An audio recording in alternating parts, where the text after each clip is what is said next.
And welcome again to New Smyrna Speedway for tonight, night number 8 of the 54th running of the World Series of Asphalt Stock Car Racing. This is our coverage on trackpass on NBC Sports Gold.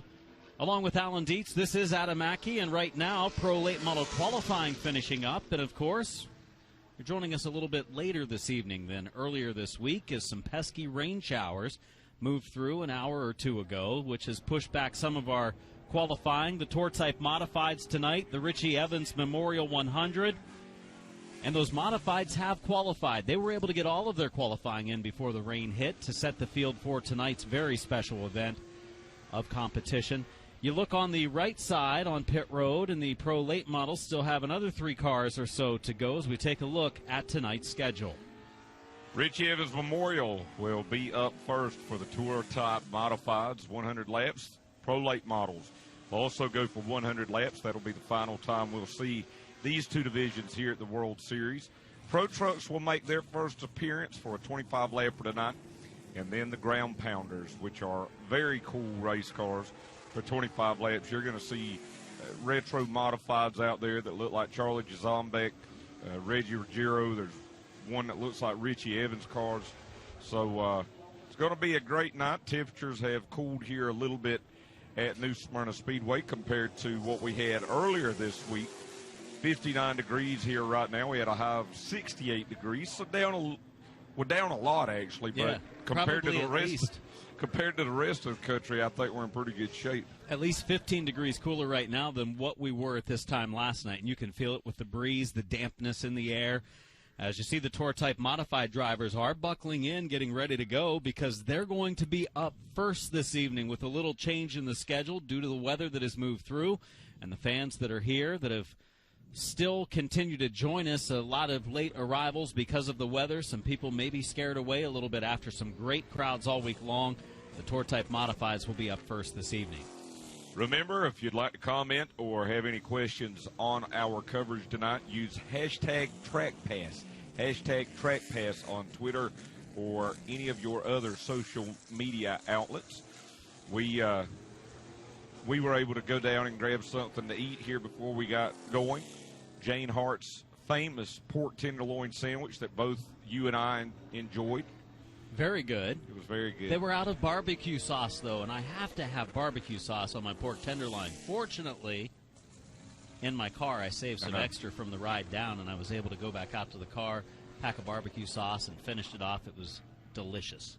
Yeah, I put a little bit of ketchup on mine, but, you know, I've been catching a lot of grief for eating a steak this week with ketchup and prime rib with ketchup. And you know, and who it else? Wasn't just a little dabble of ketchup. It was a little bit of prime rib with your ketchup. You know who loves ketchup, though? Who? Patrick Mahomes. He loves ketchup? Loves ketchup. So that's why you've started to put it on there. Big fan. No, I just like ketchup. Here in just a little bit, we will be joining Ben Dodge, the voice of the Tour Type Modifieds, here at New Smyrna Speedway for the World Series, as he will bring you the starting field as we take a look at some of those cars and drivers lining up.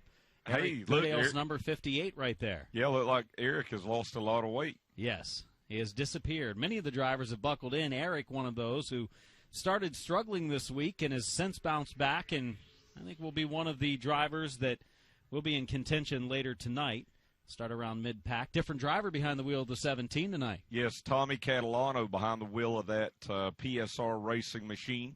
Jeremy Gerstner has been driving it this week, but Tommy Catalano, they've lost 2 engines here this week, as we saw Anthony Cecily down there as well. And just to give you an indication on how little rain we had, they didn't dry pit road. I mean, it's basically dried on its own. So it was not a lot of rain, but it was just enough to set us back a little bit. Yeah, we never at any point lost the track. And I've never been to a track when it rained where we really did lose the track. But in all seriousness, there was just a light drizzle. In fact, many people didn't even leave the stands. It was just a light mist that dampened the racetrack. Took a little longer to drive than one would think. There was a breeze that helped out, but there's moisture in the air, and the temperature's only in the upper 50s, so that just made it a little bit harder to drive. You see that famed car number 61 that we'll see actually out In the Ground Pounders, B.R. DeWitt Incorporated, longtime sponsor for Richie Evans and the orange car number 61s. He drove all the way through to his passing in 1985. And if you don't know about Richie Evans, you'll get to learn quite a bit more about him whenever we go back over towards the track, PA, and listen to a man that knew him well, Ben Dodge. But he was a 9-time NASCAR National Modified Champion. That includes what is now the Wheeling Modified Tour. He was actually the first champion of the Wheeling Modified Tour, but he won it posthumously back in 1985 whenever he got tragically killed at Martinsville, and it was really during a dark time for the Modified Series. So many drivers around that time were lost. Tony Jankowiak, Charlie Jazombek. You can go through the list, and those are just a few. But just like we saw after Dale Earnhardt's accident at Daytona back in 2001, the improvements that they made safety-wise for the modifieds could not have happened without that. But fortunately, things were learned and improvements were made. One of our drivers, Craig Lutz, checking the air pressure on his left front tire before buckling in and getting ready for pre-race for the Tour Type Modifieds. This is night number 8 of 9 nights. Tomorrow night, the Tour Modifieds will have finished their week tonight. But tomorrow night, the Super Late Models will be back for the 100-lap event. We'll also have the Florida Modifieds back tomorrow night. Super Stocks for a first time this week as we get ready for a final night of the World Series. And being your first World Series down here, Alan, I think I talked about the fact that the first 3 or 4 nights go pretty slow. And you say, man, I've still got 5 nights left. And all of a sudden you get to Tuesday or Wednesday, and then it goes fast. And we've had an absolute blast. I have thoroughly enjoyed myself. I hope that this will be the first of many. But, it's tough to be away from home that long. And, of course, today is Valentine's Day, and we say happy Valentine's Day to all you lovers out there. And I'd like to say happy Valentine's Day to my wife, Tammy, and my boys, Clinton and Hampton, and I can't wait to get back home and see them on Sunday. Our flight out of Orlando is at 5:10 a.m., so I will probably be back in Charlotte before they wake up. That is an early flight. Well, the plan right now is to go straight here from New Smyrna tomorrow night whenever we finish up our coverage from here at the World Series, and me and Jeff Christensen and Tom Ryan are all headed to Orlando, and there is a man that a lot of folks think is the favorite to win tonight, myself included, Matt Hirschman. He's come so close this week to winning races, only to lose probably in one of the closest, if not closest, finishes we've ever seen here at New Smyrna. And you see him walking all the way to the end of pit road because he's going to be bringing the field to green in just a little while for the 100-lapper. The invert just at 2. He was second quick in qualifying, which will put him on the pole. Anthony Nocella, the other story of this week, the one that was involved in that photo finish with Matt Hirschman. He'll be bringing the field to the green on the outside of row number 1 as tonight's top qualifier. And he led the points all week, Anthony Nocella in that car number 92 until last night. And he just did not have a very good run last night. It wasn't terrible, but Matt Hirschman was able to gain about 8 points on him, and that gives him a 6-point advantage coming into tonight's Richie Evans Memorial. Tour Type Modifieds with great fields all week long. Tonight, at least 20 scheduled to take the green. We have had as many as about 30 out on the racetrack this week, but attrition playing a part in it as the week has gone on. Yes, and, you come into this point of the week after being here for so many days. There is last night's winner, Patrick Emmerling, and really only the strong survive. It's a cliche, but it's so true with this World Series, and we've seen such great racing down here this weekend. I think about the the John Blewett III Memorial a couple of nights ago. That was a 76-lapper. And besides the great finish, I would argue that might have been the best Tour Modified race that we've seen here this week. So I expect this one to be very good as well. See everyone lined up along pit road. We have fans still filing in to New Smyrna Speedway tonight for the program, which was scheduled to begin at 7:30 this evening for greens. We're about a half hour behind, but they're going to scrap intermissions, scrap some of the out-of-car introductions, and keep things moving along to try to make up that time with a busy program tonight. Pro Late Model 100 also being run this evening. The Richie Evans Memorial 100 coming up first for the Tour Type Modifieds, and again the Pro Trucks and the Ground Pounders on hand as well. The Pro Trucks, they did group qualifying to finish off the track drying, and many of the Pro Late Models that qualified after the weather delay were quicker. The track seemed to have picked up a tenth and a half as the track seems to be in great shape. Anthony Nocella right there in the 92 car. What a week he has had. Second place in points, Nocella, just 6 points behind Matt Hirschman for the championship that will be decided tonight, as well as the winner of this Richie Evans Memorial. There you see the crowd here at New Smyrna Speedway for Night 8, the penultimate night of racing here at New Smyrna Beach, Florida. And a good crowd here. Check out that guy standing there with the sweatshirt on. An old school Richie Evans orange 61 sweatshirt there. You know, it's amazing to me what an impact Richie Evans still has on modified racing. He's been gone now for, 35 years, and even at that, he is held in such reverence by Tour Type Modified fans, and it's just amazing to see the amount of respect for him. And there you see the car number 61, one of the Ground Pounders, and that is a tribute car to Richie Evans. Ground Pounders were on display out in the parking lot earlier as they stage on the front straightaway for pre-race ceremonies here at New Smyrna Speedway.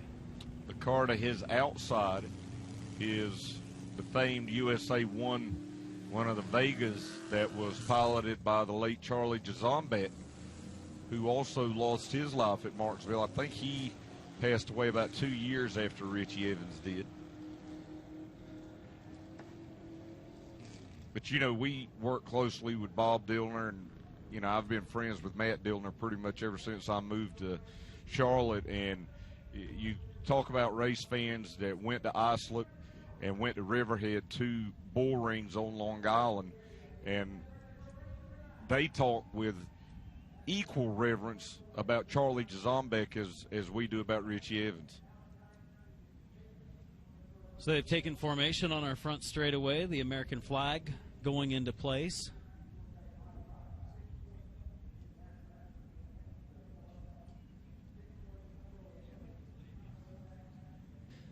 So getting ready for pre-race ceremonies. Then, of course, the Ground Pounders will take some laps, I believe, in the starting field for the Richie Evans Memorial 100 will be introduced to the fans in the stands here at the World Series of Asphalt Stock Car Racing.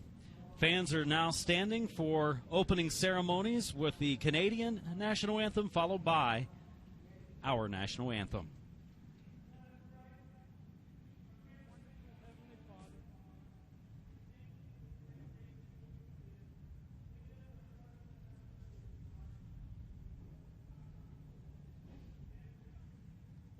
Give them your wisdom, Lord. We pray for the men and women all around the world that's defending us. We ask you to keep them safe. Lord, we ask you tonight that you would keep all of our drivers safe. Lord, we ask you to ride with them in those cars and tell them when to go and when to go. Lord, whatever happens tonight, we're going to praise you. We're going to glorify you. And we thank you for this, that the rain stopped. And we give you all the honor in Jesus' name. Amen. Thank you, Danny. And if you would please remain standing for the playing of our Canadian and American national anthems.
I always love to hear that rendition of our national anthem by the U.S.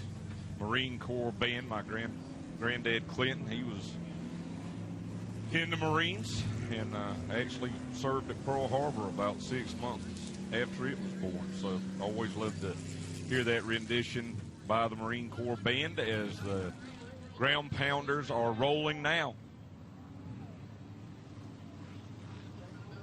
Tour-type modifieds lined up on pit road as they are ready for 100 laps tonight. So, watching as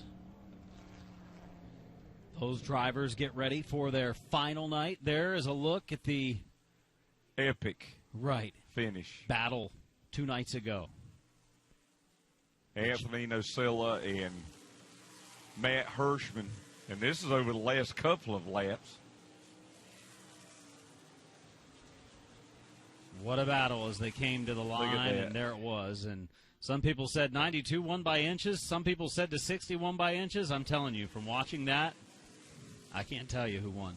I don't know. Now I look at it, and it looks a little bit clearer to me that the 92 won. So I don't know that. You know, and the amazing thing is, you take that and you kind of tilt your head a little bit one way or the other, or tilt the screen one way or the other, and it looks like, you know, you can actually alter who it looks like is ahead of the other. This is last night's run, a 35-lap sprint to the finish for the Tour-type modifieds. And I thought this was a really good race last night.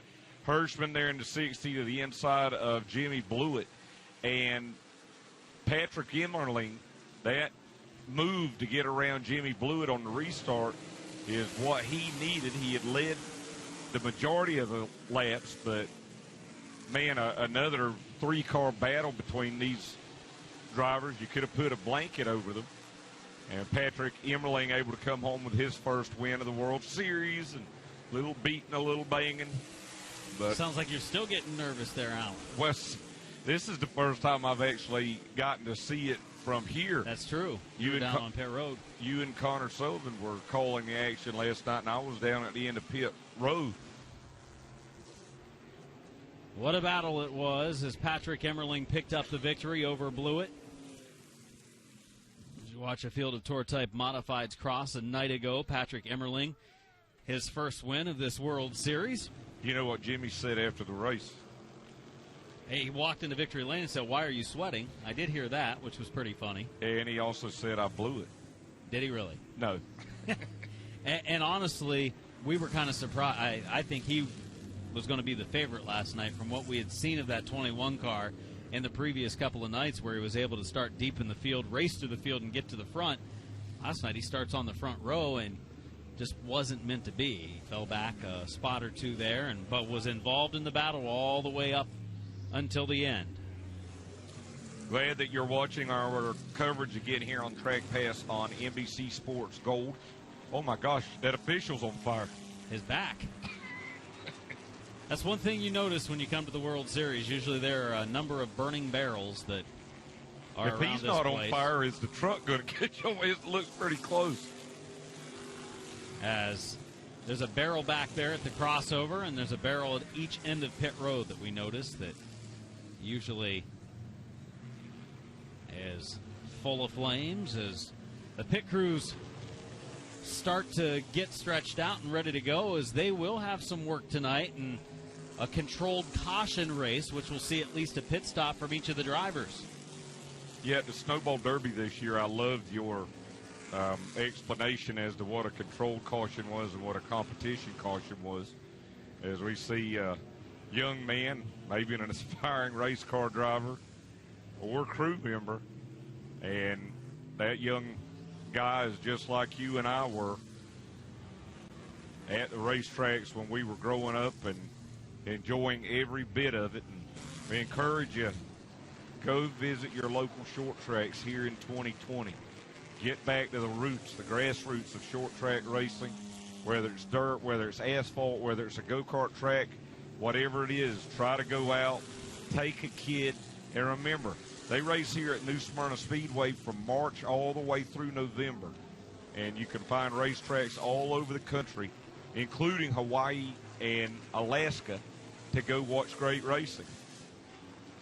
Except Rhode Island, Mark Keeler pointed out to me. No racetracks over there, huh? Well, it's barely, enough room. Barely enough room for a racetrack.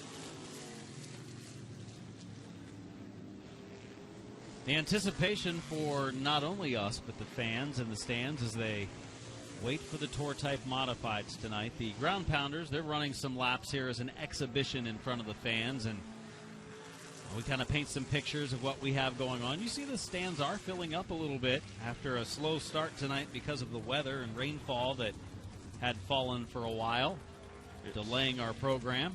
It's actually holding up the truck race right now at Daytona International Speedway, but looks like they are closing in on the green flag for that race as they finish up track drying at Daytona, and hope that you can watch our coverage and maybe watch the dual coverage of the racing over at Daytona. And of course, the Xfinity Series will be in action there tomorrow for their 300-miler, and then the 62nd annual Daytona 500 tomorrow. President Trump will be the Grand Marshal, and a lot of excitement as we kick off the 2020 stock car racing season here in Florida.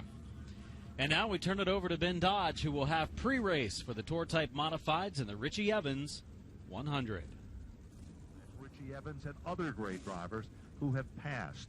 We'll be doing an abbreviated version of this evening's program as we bring the field to the front straightaway. We'll stop them. Once they stop, we'll go into the pre-race festivities.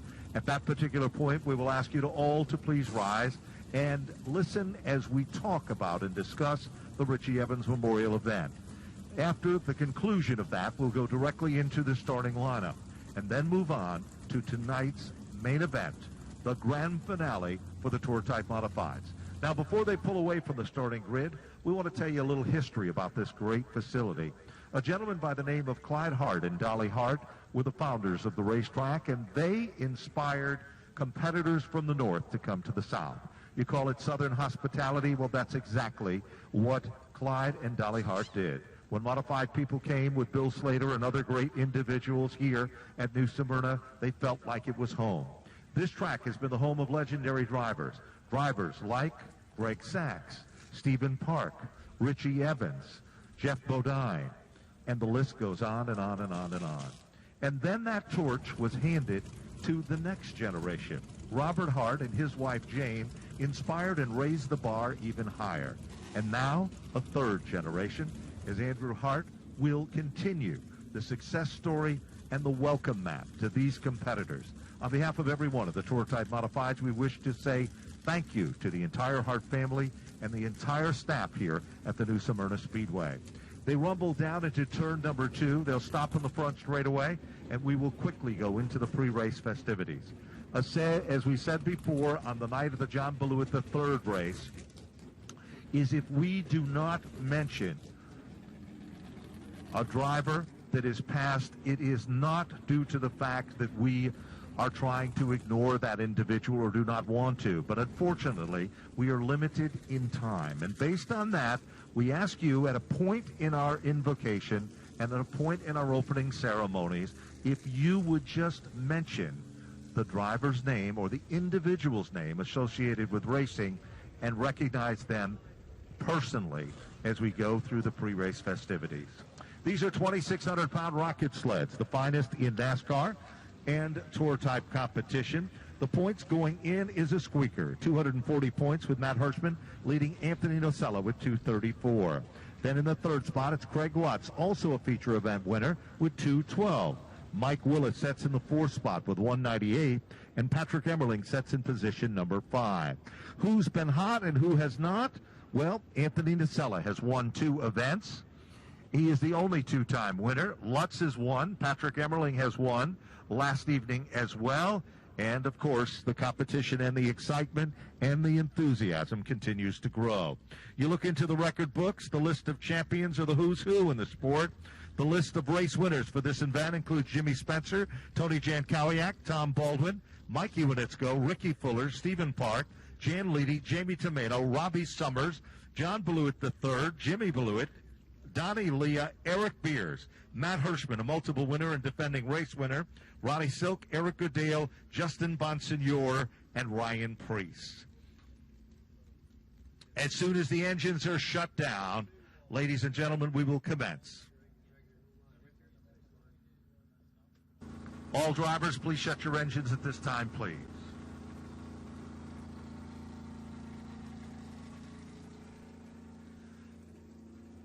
Ladies and gentlemen, at this time, we ask you to all to please rise, please, as we pay tribute. Understanding why the precious things in lives get taken away is one of the mysteries of the world. This is the case of Richie Evans, a man who is larger than life, 6 foot tall, a scrapper both on and off the racetrack. Evans had a style, the ability to party and wheel a modified. He built and created his own winning race cars. His DeWitt Big Orange machine was among the best and always the car to beat. In one season alone, the Rapid Roman Richie Evans raced 68 races and won 32 of those races. Richie Evans was one of the very best and the all-time greats. He will remain in our hearts forever.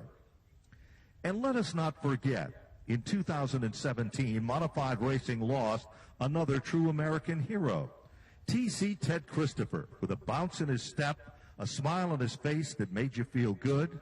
He was a 2001 national champion, Stafford's all-time winningest driver, and one of the best drivers in America today. With 9 titles here at the New Smyrna Speedway. Never forget the king, Ted Christopher. And the loss of the founding father, the man that literally raised the bar high, Maynard Troyer, who started not only a revolution, but he continues to bless us even after his passing with a name that brands modifieds today. And sadly, in 2019, the loss of multi-wheel and modified tour and Busch champion, Mighty Mike Stefanik. And Val Lasser, the founder of Speedway Scene, Before there was internet, believe it or not, Speedway scene was literally the Bible and the founder of Racerama. He, too, will be sadly lost. And now please speak the name of others who have passed to be remembered, as they will always be in our hearts forever. Clyde and Dolly Hart was the original creators of this series, but there are so many other special people as well. We'd like to take a moment to recognize those special people. Among them being Kim Brown, the former general manager of the new Smyrna Speedway. Peggy Kincaid, a lady with a smile who scored and kept us all happy here at Broadcast Central. Mario Fiore in the famed 44. Joe Brady in the 00. Wild Bill Slater. Ron Bouchard. Mr. Talladega. Charlie Jazombak. Tony Jankowiak. Bob Weber Sr. from Star Speedway. George Summer. Phil Kearse from Wheelan Engineering and the Wheelan Modified Tour. Bob Judkins. Mary and Howie Hodge. All of those names, plus the ones that we previously mentioned, and never forget John Beluit III.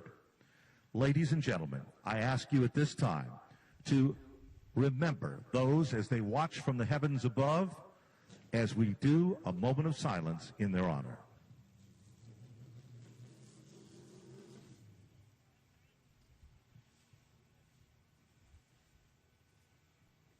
Thank you. Now let's get into the starting lineup for tonight's presentation. Ladies and gentlemen, starting back in position number 21. This gentleman will be sitting behind the wheel of car number 7.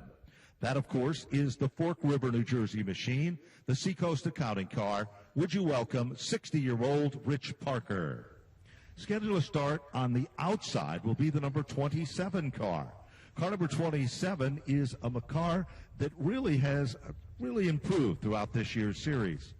That is, of course, the John Beluit III Atlantic Sprinklers machine, car number 27, for Adam Lucero out of Leavettville, New Jersey, a multiple winner at Wall Stadium. Car number 4 is up next from Feeding Hills, Massachusetts, the CNG Surfacing Cerebello Auto Car from the MRS and the Tri-Track. Would you welcome from Feeding Hills, Mass., Jeffrey Gallup. Scheduled to start to the outside is the number 21 machine for Jim Gavitt, driving a car from Effort, Pennsylvania, in the Jim Gabba Racing Enterprises machine. Next, we move to the number 64 car. Car number 64, part of the Catalano Racing Enterprises stables. This is one of 3 cars that they came to the series with. This number 64 machine will be driven by Timmy Catalano out of Ontario, New York, with car number 64. That, of course, is the Power and Construction Group CB Ward Wildwood Brakes machine. Moving now to our next starter to the field. He's a regular here at the New Smyrna Speedway with the number 33 car. This is car number 33, and the man who creates the magic is Ricky Moxley out of Palm City, Florida, in the Gary Fountain Motorsports car. Car number 2 is up next. That is the number 2 for a legendary driver from Franklin, Tennessee. He's won both North and South, the Gershaw Recycling number 2 for 40-year-old driver J.R. Bertuccio. Next on the grid, we move to the number 45 machine. This is perhaps the Cinderella story of the series. They wrecked hard. They never gave up. He's the little train that could. The 137 Shell J-Star Graphics machine. He's the 2017 Pro 4 champion from Brewster, Massachusetts, 18 years of age, a third-generation driver. Would you welcome Brett Meserve? Next on the grid will be the number 16 machine.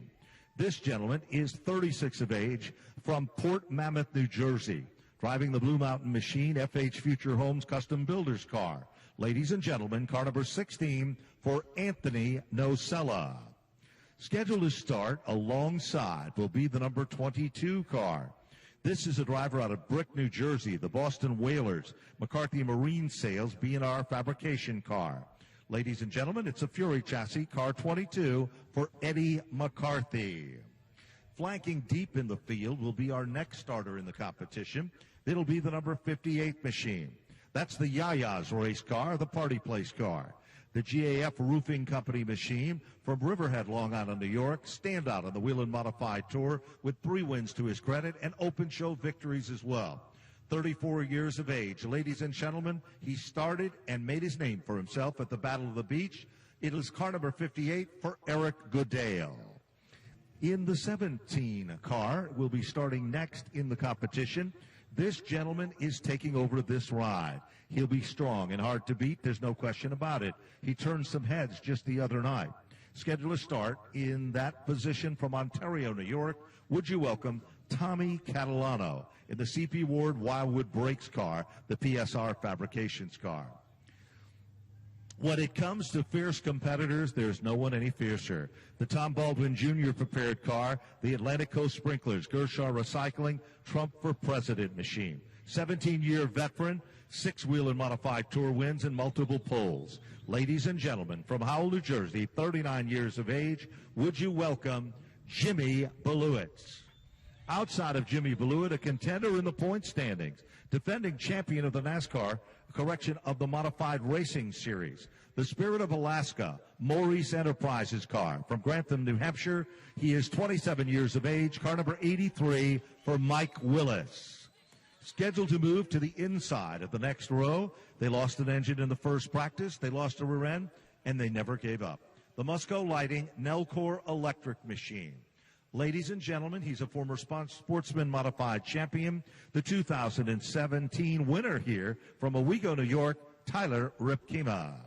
To the outside of that row is car number 36. This gentleman set out most of last year with a broken back, but he now sits behind the wheel of the Grasso Brothers Zapienza Racing number 36. From Riverhead, Long Island, New York, would you welcome Dave Zapienza. Car number 46 is up next on the starting grid.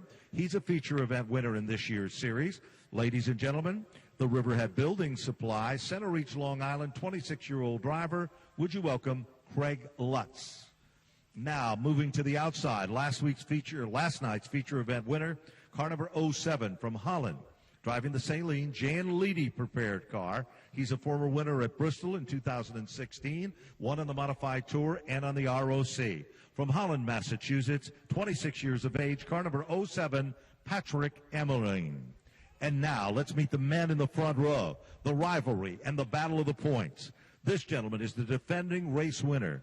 He is by far the hottest driver on the Tri-Track Series. He'll be sitting behind the wheel of the PD Motorsports car. 25 career wins to his credit, multiple Evans wins here at New Smyrna. From Northampton, Pennsylvania, ladies and gentlemen, 36 years of age, car number 60, would you welcome Matt Hirschman. And schedule to start in position number 2, outside row number 1. This gentleman has surprised everyone. In the Raceworks chassis machine, the Nocella Paving K&D Associates Air Gas car. This gentleman is a 2-time Modified Racing Series champion, has won and had success in everything and anything, including winning in a midget at the Rumble at Fort Wayne. Ladies and gentlemen, from Woburn, Massachusetts, he's second in the points, 27 years of age, Anthony Nocella. There standing before you is our entire starting lineup for tonight's Richie Evans Memorial event. We appreciate you all working with us and coming out and being a part of the festivities. Again, we wish to thank Robert, Jane, and Andrew Hart for their sincere open house policy and welcoming all of these competitors. A banner field of cars came out. Everybody appreciated, enjoyed themselves. That's what Southern hospitality is all about. We've talked about it all during this week, about the Hart family's playground of speed. The New Smyrna Speedway became the host of modified racing once again. On behalf of each and every one of you, I'm Ben Dodge saying to all of you our sincere and honest thanks to everyone, the staff and everyone here at the New Smyrna Speedway. Now let's count them down. Ladies and gentlemen, as the drivers are strapped in and ready to go, Ralph is back up on the starter stand, and we'll take it from 5, 4, 3, 2, 1. Gentlemen, start your engines. The cars have fired, and the Richie Evans Memorial 100 is set to go green again at New Smyrna Speedway, along with Alan Dietz, Adam Mackey here on our coverage on Track Pass on NBC Sports Gold. Always great to hear Ben Dodge give the rendition of the starting lineup, telling us about the Richie Evans Memorial each and every year here at the World Series. And the final race for the Tour-type Modifieds in 2020 here at New Smyrna Speedway is just moments away from going green.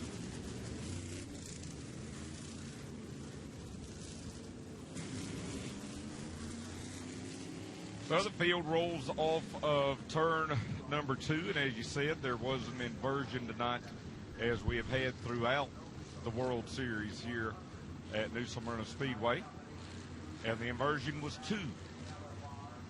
So our top 2 qualifiers, they just flip-flop their spots up on the front row, and I would say, based on what we've seen this week, you would think that the 92 of Anthony Nocella would be good to start there on the outside of row number 1, because it seems like that has been the preferred way to go. Again, if you're new to our coverage here on TrackPass on NBC Sports Gold, use hashtag TrackPass on any of your social media platforms to discuss tonight's race and coverage. And right now, just getting some heat in these Hoosier bias plies before they go for 100 laps here tonight. As we've seen each and every night this week, starting on Monday night with the first event for the Tour-type Modifieds this week, they do get some warm-up laps before we go green. It's the only division we do this with. And this class has put on, as they always do, a great show here at the World Series. Attrition has played a little bit of a factor in tonight's starting field, as 20 drivers will take the green. We've had as many as 31 on track. And some of that is just as the week has gone on, not so much even crashes, just I think engine, mechanical issues, and the length of the 5 nights with many drivers running each and every night. Tonight has a strong field, but not quite as big as it was the previous couple nights. But all of the stars are back at the front of the field, like our photo finish drivers from just 2 nights ago in the John Blewett III Memorial. Anthony Nocella in the 92 and Matt Hirschman in the 60. The drivers that we've seen in victory lane are all in our top 4 positions in the starting lineup. And the biggest surprise is the one that's on the pole is not one of those winners yet. I think you're exactly right, Adam. Matt Hirschman, it has been a surprise as the fans wave on these heroes here on the front straightaway.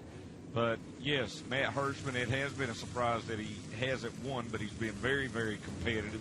He was in that dead heat finish with Anthony Nocella a couple of days ago in the John Blewett III Memorial. And 27 of Adam LaCicero stopping on our front straightaway. And really and honestly, I think that the top 10 cars, I mean, you know, you could take any of those cars. I look at Dave Sapienza in that car number 36, Tyler Ripkema in that car number 32. He has not had a great week, but the car has had speed. Mike Willis in the 83, the Day Glow car, then the white 21 of Jimmy Blewett. And there you see Eric Goodale in the 58 car starting back in 9th. He's a former winner of the Richie Evans Memorial. So you got a lot of good drivers, and I think you're going to see the winner come out of that top 10. And there's our top 6 in tonight's show. And, of course, during the course of this 100, something a little bit different than you might see during the first 4 nights of racing action is we'll see pit stops from these drivers at one point or another during the race. And they don't all have to be at the same time, but we'll see them each make a trip down pit road in this 100-lap event. And again, this race is more typical of what the majority of these drivers are used to, whether they're a Wheeling Modified Tour driver, if they race, ROC, Tri-Track, MRS, any of those series, they're used to running 100, 150, 200-lap races. So this will get a little bit more in the wheelhouse of what these drivers and teams are accustomed to. Tyler Ripkema in that car number 32 inside of row 3. He's been a winner here at the World Series in years past. He has really struggled this week. They had a oil leak in the John Blewett III Memorial. He was running good in that race and was not able to finish due to that. And he's just got caught up and stuff, and he could be a surprise tonight. He's had 3 top 10 finishes, a couple of 6th, an 18th, and a 10th of finishes for Ripkema this week, but he's been better than that. And tonight he'll try to get up in the top 5 where he starts in the 5th position and give himself a shot at victory. The 1-to-go signal has been given. You see Matt Hirschman dragging those tires, getting some heat in them, getting ready for the green, wanting to get to turn 1 and have some extra grip. Hirschman typically doesn't want to be the rabbit early on in the races, to lead a lot of the early laps, likes to drop in line and then let the race come to him. But he starts on the pull of this one, and we're underway from New Smyrna Speedway.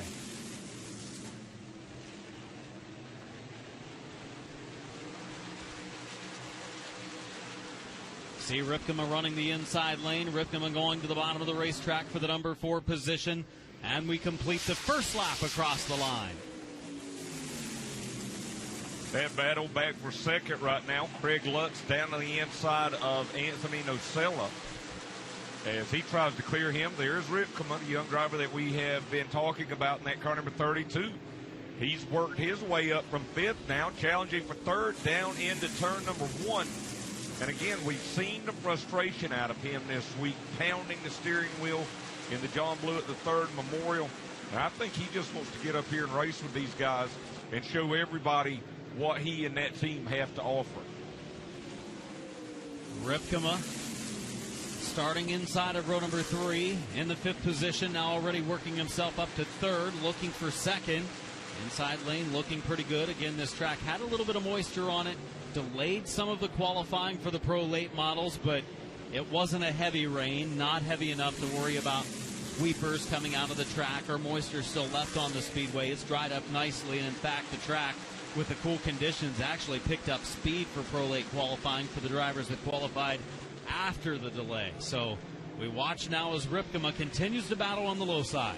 But look how all these other drivers, especially in turns 1 and 2, content to run up on that outside. They run a little bit lower down in turns 3 and 4.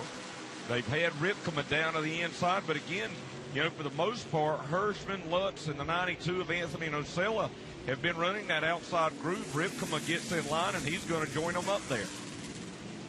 Probably using less tire running middle of the way up the banking, as you're not overdriving the car on the bottom, cranking that wheel to the left, trying to stay glued to that yellow line. That's what I've noticed at Thompson and Stafford through the years. Even though this racetrack is quite different, you know, it's similar in size, but you'll see, especially in the tour type modifieds, those drivers pretty content to run that outside groove, and then you end up seeing a lot of slide jobs because the inside is open, and then you try to get down to the inside and sweep past that driver. Now, Tommy Catalano is in that 17 car tonight for Phil Stefanelli Racing, and right now he's back in 8th, battling with Dave Sapienza for 7th. Got down on the flat of the racetrack, got a little free over in turn number 4. See some smoke coming out of that number 17 as we see Catalano racing down the backstretch, and you can see that car doesn't have quite the power that the competition does. It's getting through the corners pretty well. After Gerstner drove it the first 4 nights of the World Series, tonight Tommy Catalano behind the wheels. He follows Patrick Emerly and Sapienza as the field slows coming off of 2. Got a spin here on the front straightaway. Jim Gavick in the car number 21 going around here on lap 10. Let's go back real quick on that story, too, with the 17 car of Tommy Catalano. He lost an engine in his primary car, lost an engine in his mom's car that he was driving last night, Amy Catalano's car. How does this whole deal with the 17 work out? Well, the primary driver for that car, Jeremy Gerstner, last night Phil Stefanelli says we're done. We've been struggling. We're just going to go home. Jeremy Gerstner leaves, heads back to Tampa, and then the Catalanos approach Phil Stefanelli and say, can we rent the car? So that's what this arrangement has been. Now, speaking to Jeremy Gerstner earlier today, he told me that this car had a pretty bad miss last night. We have seen some smoke from it. I think the last thing that Tommy Catalano wants to see is an engine problem again. Gavick pulls away from the scene. Solo car spin, bringing out our yellow. 10 laps completed. 90 laps to go. Hirschman has been the rabbit early. He's gone out front to lead the field over the first 10 laps. Let's run second. Ripcom has worked his way up into the third spot.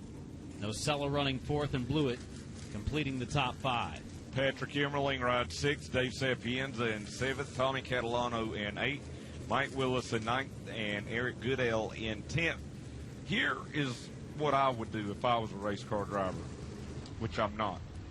But if I was in a tour type modified race and I had speed and I was a halfway decent race car driver, I would follow Matt Hirschman everywhere he goes, because he knows how to conserve his equipment. He knows how to conserve his tires better than anybody arguably in modified racing.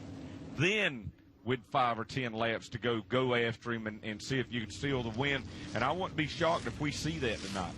And, of course, the pit stops, and when they decide to come down pit road, we might see some varying strategy there as well. But you're not going to be able to pick up spots during those pit stops, correct? Unless you stay out. Unless you stay out. 90 laps completed, 90 laps to the finish, 10 laps completed as we watch the 60 of Hirschman choosing the outside lane for the restart. Lutz on the inside. Here we go. Turn number 4. Ripkema in the third starting position. Nocella outside of row number 2. And look at Lutz get into line. Quickly, he gets back into line. If I'm Tyler Ripkema in that 32, I'm like, guys, I just got up to the outside line, and now I'm stuck back down here on the bottom on this restart. And Anthony Nocella not cutting him a break. Ripkema trying to force his way up there in front of the 92 car. But Nocella comes back to his outside, and there we see that smoke from Catalano's car. Again, as we said, Jeremy Gerstner said that car had a miss last night as he got into the back of Patrick Emmerling just a bit there going into turn 3. Yeah, and I feel like that smoke is coming out of the exhaust on the 17 as you watch it go into the corner. And it's like every time he gets out of the gas. Pretty heavy smoke coming out of that ride as he runs the outside lane. Gets to the high side. Definitely hooked up through the turns, down the straightaway, down on power. As he makes the move on Emmerling across the line, he'll pick up the spot. Move Catalano into the top 5. But every time it's when he gets out of the gas here at the ends of the straightaways. Right now he's in the gas, and watch, they're going to get out now. And there you see the smoke. You're going to see it here on the front straightaway as well. Once he puts his foot back in the gas, no problem. He's going to get out now, and there's smoke. So not sure what that problem is, but definitely an issue with that 17 right now. But it looks pretty good. He's running well. He's not quite able to clear last night's winner, Emmerling, yet. He's actually being held up a little bit by the Nocella 92. Nonetheless, he has moved into the top 5. As leading the way is Hirschman over the first 15 laps of this race. We continue to watch the 92 of Nocella, 17 of Catalano, and the 07 of Emmerling. I think Tommy Catalano right now was driving that car pretty hard. If you remember the John Blewett III Memorial, he passed a lot of race cars. But there towards the end of the race, I think he got all the way up to second, but by the end of the race, his car started dropping back a little bit. You know, he may look at it now and say, you know what, this engine's not going to last very long, so I'm going to go out there and push it as hard as I can and get as much TV time as I can. It's definitely not going away. It seems to be getting worse on the 17 as we watch him in the 5th spot.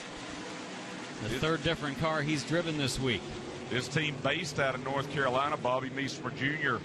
drove for PSR for a number of years and now partnering with Jeremy Gerstner on occasion. As we look a little bit farther back now, there's Eric Goodell in the car number 58. He rides in 11th in front of Eddie McCarthy.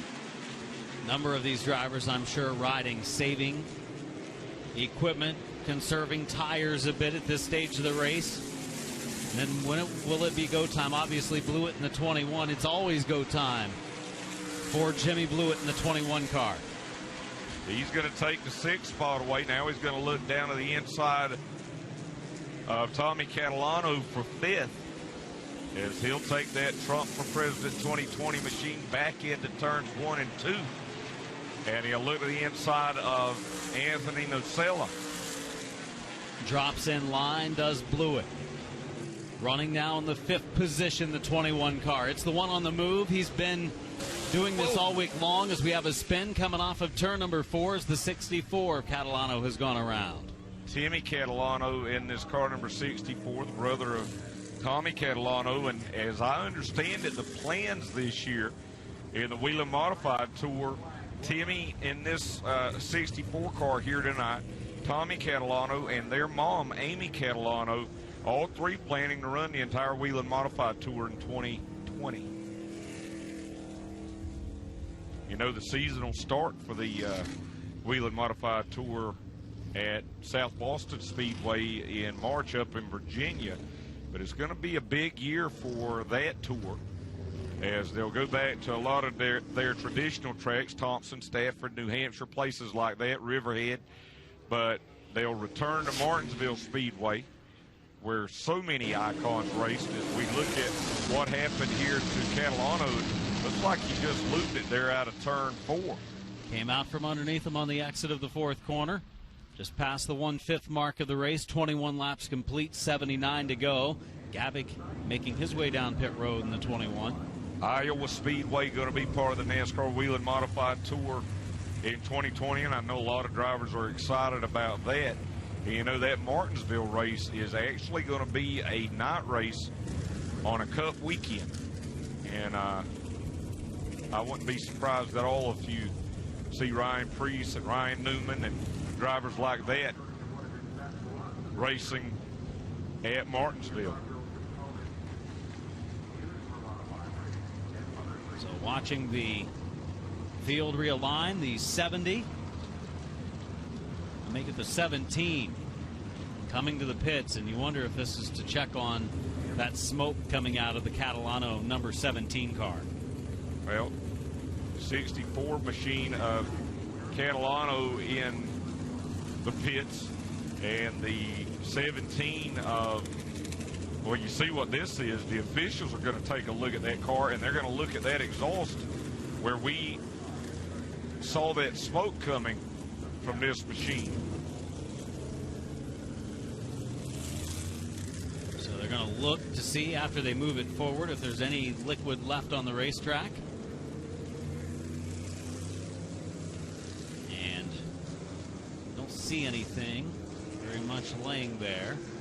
So they'll send him back out toward the racetrack, and he'll be able to get back up in his spot.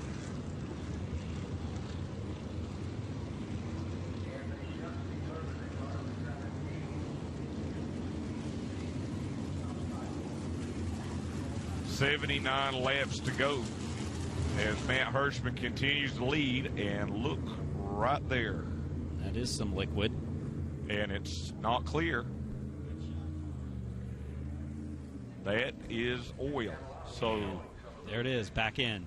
So they've sent it to the pits because of the smoke, the oil coming out of the car. And this is something I don't think you're going to be able to fix. How many rags have they got? Might not be able to fix it. Might be able to stop it. Got enough crew members out there to take a look. Man, Tommy Catalano, he has just had the worst luck this week when it comes to engines, and you wonder if whatever issue Jeremy Gerstner was having last night just continued to fester here tonight. But the car was running well. He was hooked up in the corners, was down on power, but was able to make some moves through the field and had worked up into the top 5 before being passed by Jimmy Blewett moments before the yellow flag came out.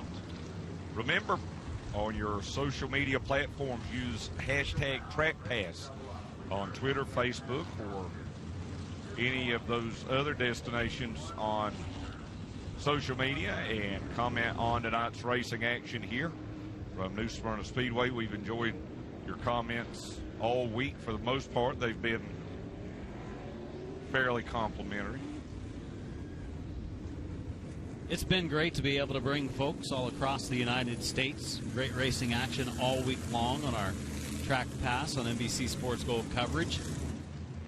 For those that can't make it to the racetrack, what a great option to be able to catch the live action of the event as they try to get the 17 car restarted, refired, and they're coming to green. He's going to be in jeopardy of losing a lap on pit road because he can't get the car fired. He just about had it fired. As the green flag is out, he has got that car going now as Hirschman is going to go down into turn one. Now, he will not lose a lap here because these caution laps haven't counted. So Catalano will tag the tail of the field. Lutz will go into second.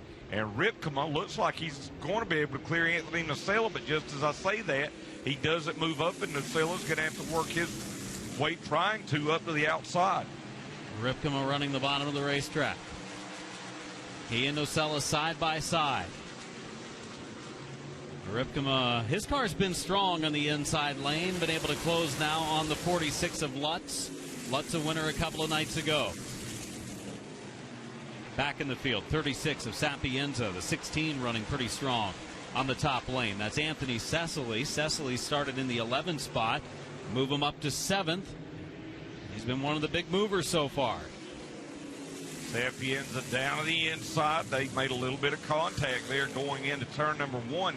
And then back behind them, Eric Goodale and Mike Willis battling back into turn three. Dave Sapienza in that car number 36 had a horrible crash last year at Wall Stadium. He's had some of his best years in the Wheeling Modified Tour. Prior to that accident last year, actually broke his back in that accident, but coming back as we see some contact there between Blewett and Patrick Emmerling. Blewett making the contact with Emmerling. Behind them, a battle starts to ensue. Eric Goodale on the inside of Cecily as they race down the backstretch. It's for the 8th position. Eric Goodale, he knows how to win. As we watch now, Patrick Emmerling in that 07, he's going to look down the inside of Anthony Nocella, trying to take 4th away. Side-by-side action continues on a front straightaway. Into the first corner, Emmerling the advantage on Nocella, and able to make the move coming off of turn number 2. Move Patrick Emmerling up to the 4th spot. Nocella back to 5th. 21 of Blewett just outside the top 5. Keeping one eye here on track pass, watching a little bit of the truck race as well. And Ty Majeski, he got involved in an accident down in Daytona. He will actually be here at New Smyrna Speedway tomorrow night in the Orange Blossom 100 for the super late models. And he raced, what night was it? Maybe it was back Monday night, I think it was, and finished second to Derek Griffith. They had an excellent battle, and they'll be battling it out tomorrow night here on Track Pass. Tuesday night, and the super late model 50 is when he was in action.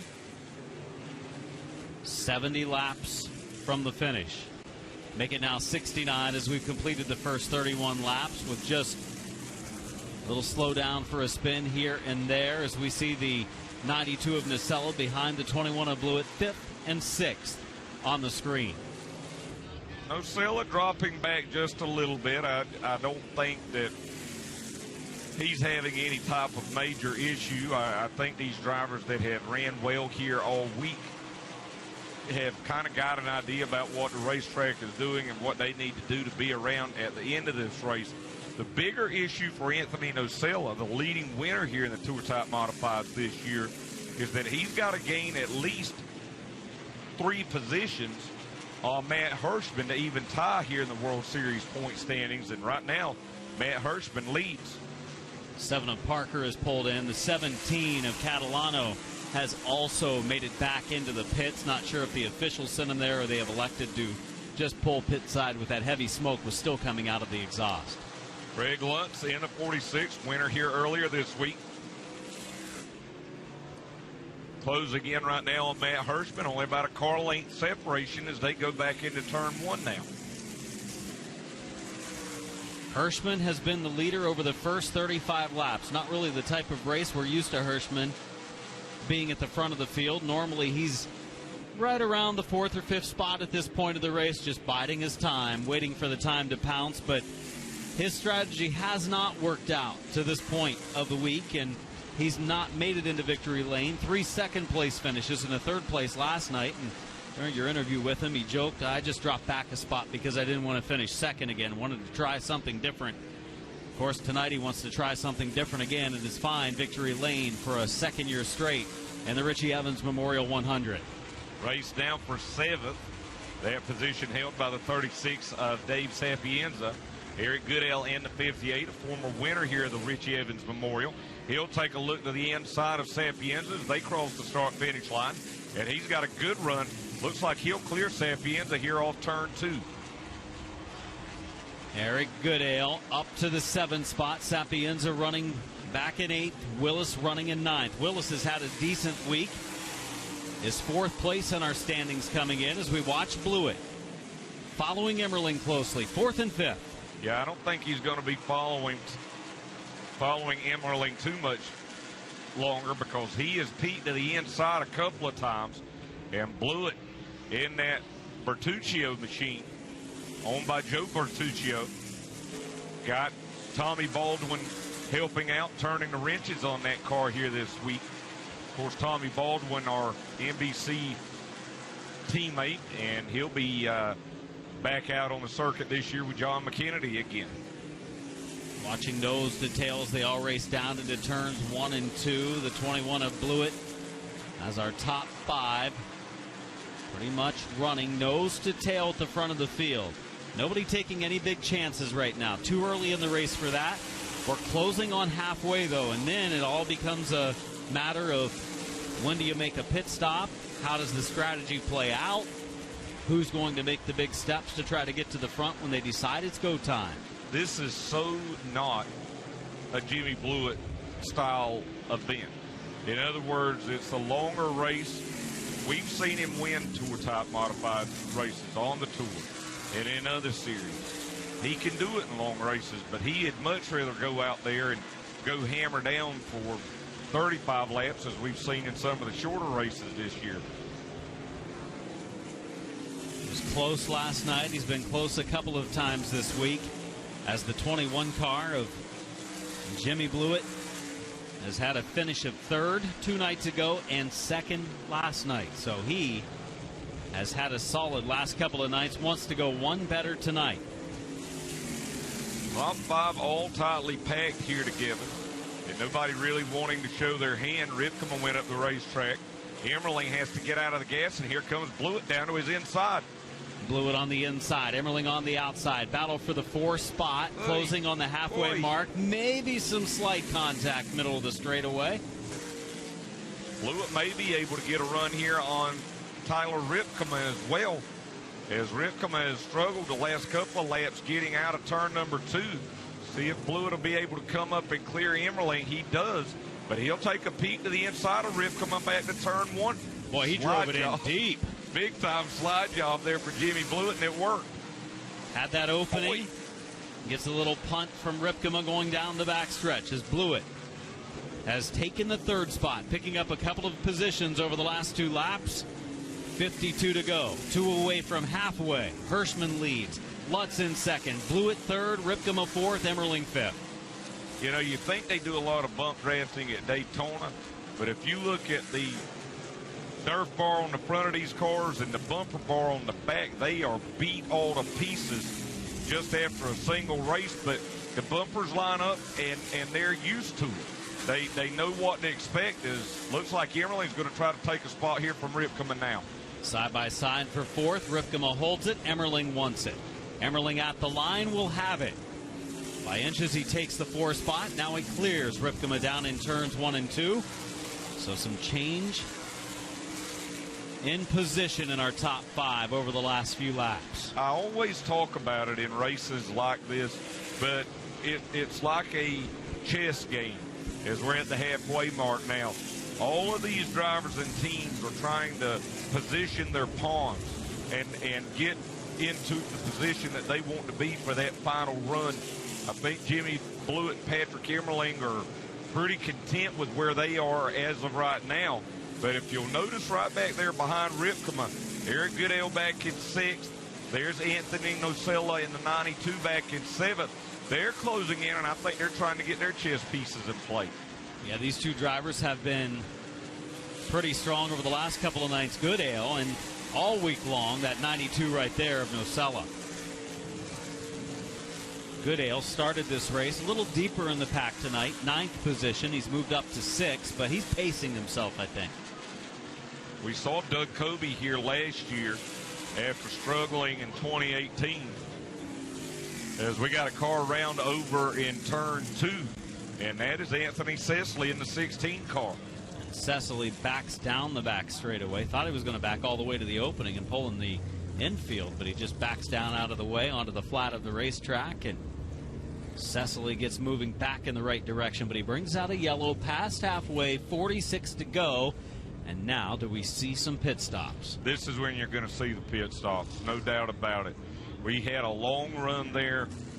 These teams, if they are going to choose to make a pit stop, I think they're going to do it now, because there's no guaranteeing that we're going to see another caution in this race. But that's part of the gamble. I also think you're going to see a team or two that might stay out and then, you know, hope for a caution with 15 or 20 laps to go where they can utilize those new tires. Under yellow. Field rolling. Under caution. Hirschman, Lutz, Blewett. First, second, third. Emmerling running 4th. Ripkema running 5th. Goodale running 6th. Nocella running 7th. Nocella hasn't done much yet. Is he pacing himself? Is he saving some equipment? I think he is, but his car did not look nearly as good last night as it has in prior nights, and it was actually back in the pack last night, kind of where he's at right now. You know, he's between 7th, 8th, 9th, along in there, and just was not able to get the runs put together to work his way up towards the front. Watching as they roll the bottom of the race track through turns 3 and 4. Hirschman takes a left-hand turn. Blewett stays out. Only driver staying out, Jimmy Blewett. The 4 of Gallup stays out, but everyone else coming down pit road. Crews racing to the cars, making these pit stops. So let's see here. It looks like Matt Hirschman, he's going to take at least 2 right side tires. He's going to put a fresh on the right front and a fresh one on the right rear. Nocella got to get a right rear tire here. Having a hard time getting it lined up, but it's ready to go now as they tighten the lugs on this 92 car of Nocella. The 07 of Emmerling, pit stop done. He'll pull out. Little different strategy for a number of drivers. Some you see the back ends jacked up off the ground. Some you see the left sides up currently, and most you see the right sides. Look at the damage on the Bertuccio car. But you know, when you see the back end jacked up like we saw in Tyler Ripkema's car, is just in front of Bertuccio here. I think he took 2 rear tires. I don't think he put one on the right front. There you see the Catalano 64 machine in front of the 46 of Lutz. Lutz and that team tightening the left sides. I got some pretty big news. Okay. I just got an email that I've been waiting for. My Girl Scout cookies are in. Oh, I thought they had exciting. I thought they had forgotten about me. How many different flavors did you get? I got a lot of Samoas for me, and Tammy got some Thin Mints, and then whatever the peanut butter was on. Are those tag-alongs? Is that what they call the peanut butter ones? I don't eat the peanut butter, and I don't let anybody eat my Samoas if I can help it. 21.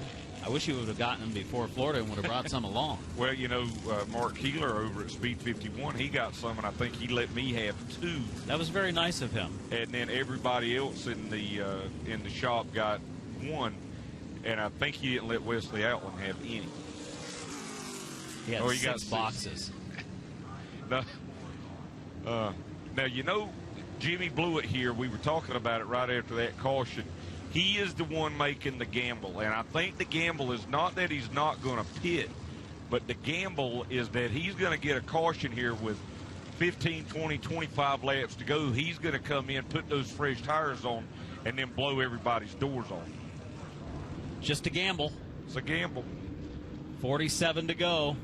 Only 2 drivers stayed out, realigning the field as they came in, and the ticker at the top of the screen right now still showing as they ran when the yellow came out, but Since you'll the see cautions, yeah. You'll see it when it updates when the green. And there's the cupcake. Valentine's Day cupcake down there. Yep, looks like a red velvet cupcake. Maybe a heart on top. Yeah. H-E-A-R-T. Right. Correct. You know, one thing we were talking about just prior to Anthony Cecily spinning there was Doug Covey came here last year after struggling in 2018. They tried some stuff that worked really well for him on the Wheeling Modified Tour, and he was able to come home with another championship as the field to get the one to go. Right now, Doug Covey has no ride for 2020. His car owner decided it was time for him to get out of the sport. And right now, Doug Covey, his crew chief Phil Moran, they do not have anything lined up for 2020, and it's going to be a real shame if we don't see those two racing somewhere, whether it be with the tour or somewhere else or even weekly. Hopefully things can get sorted out and they can get another opportunity because they have been a great combination. Those that went to the pits are realigned as they came back out the way that they went into the pits, and we're running before the yellow.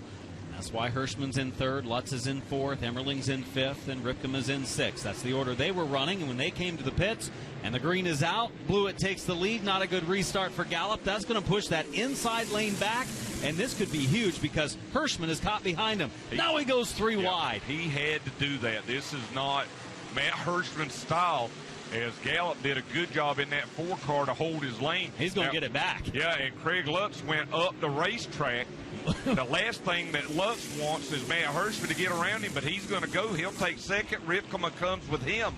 Hirschman helped him up the racetrack. He bumped him in the middle of the corner and just gave extra momentum to the 46, and it pushed him up into the second lane, and he scooted on by. He said, you know what? I got past because I was boxed in behind a bad restart. I'm getting those 2 spots back, and he got them quickly. And I think Matt Hirschman knew in order for him to get another Richie Evans Memorial win, he had to do what he did because he had lost a lot of spots trapped behind that 4-car Gallup. And you mentioned how well those Nerf bars line up, and they're able to make those type of moves and bump, and it didn't turn the 46 car of Lutz sideways whatsoever. It did maybe help him into the outside lane, but it didn't cause him to spin or get sideways as we watch drivers up in our top 5. Hirschman's in second, Ripkema's in third, Lutz fourth. Nocella rounds out our top 5 with Emmerling just outside looking in. You Eric Goodell fans, he was in sixth. He really got left out there after that restart. He's all the way back in 11th now, and he's going to have some help just to get back where he was. There you see the 58 of Eric Goodell right now working down to the inside of Mike Willis, trying to take 10th. As we also watch this battle for 5th between Nocella and Emmerling. Emmerling looking to the inside of Nocella. 5th spot up for grabs. Closing in on lap 60. Good racing right now, but it's about to heat up a little bit more. Emmerling on the inside, Nocella on the outside. It's just about that point of the time where it is go time for some of these drivers if they want to get to the front. And Emmerling and Nocella were starting to fade back from the lead pack, and they don't want to get too far behind. Right now, Jimmy Blewett continuing the lead, but here comes Hirschman. He gets a good run out of turn number 2. Remember, he's got those fresh right side tires. He's going to take the lead here out of turn 4. He's led the most laps so far, and he'll continue to add to that total. Lap 61, new leader again, Matt Hirschman. Ripkema coming to the inside, his best run of the week. He's had some bad luck mixed in, but Ripkema tonight on the biggest race of the week has moved into second. Lutz will follow. Blewett again on older tires. Hasn't pitted yet. He'll fall back to the 4th position. This is not a surprise. It's a matter of kind of maintaining your track position right now. No matter how far back Jimmy Blewett falls back, though, it's not really going to matter because whenever he actually does pit, he's going to be one of the only cars that do. He's going to be back behind all these cars anyway, but he's going to, hope that he's got an advantage on fresh tires. Good race right now, though, and Tyler Ripkema continues to do well. He was a guy prior to this race that we said maybe we needed to keep an eye on, and he's done a pretty good job here tonight. We watch as the 60 of Hirschman, who has been able to put his car about anywhere this week, and we've seen it when he's been able to run up in that second lane, maybe even 2.5 lanes off the bottom. We see the 60 of Hirschman. He goes to the bottom in the corner, and he just kind of gradually lets the car go up. Not turning that wheel all too strong, but it does open the inside lane for Ripkema as well as Lutz, who run in second and third. Watching the battle over to the left side of the screen for ninth. Dave Sapienza will take it. Opens up the inside lane for Mike Willis. Now remember, Eric Goodale was back battling with these cars back in 11th. He's went around all of these cars. He's worked his way back up to 7th now. Brent Meserve in the 45 drops back in line following Bertuccio. Cecily in the 16. Running right now in 13th. Outside the top 10, these three drivers, 11th, 12th, and 13th. As we're down now less than one of our short sprint type races we've had this week. As we had 3 35 lappers. Actually, we had 2 35 lappers, a 50, a 76, and now tonight's 100. A good mix of laps and distance races this week as our lead trio, the podium cars right now. Hirschman, Ripkema, and Lutz. Yeah, basically for our, sprint races, you could call them 35 lappers, we would just be working lap 4 right now. In reality, 31 laps to go now here in the Richie Evans Memorial as this battle back between Blewett and Emmerling heats up. Blewett on those older tires falling back. And again, he's going to need a yellow.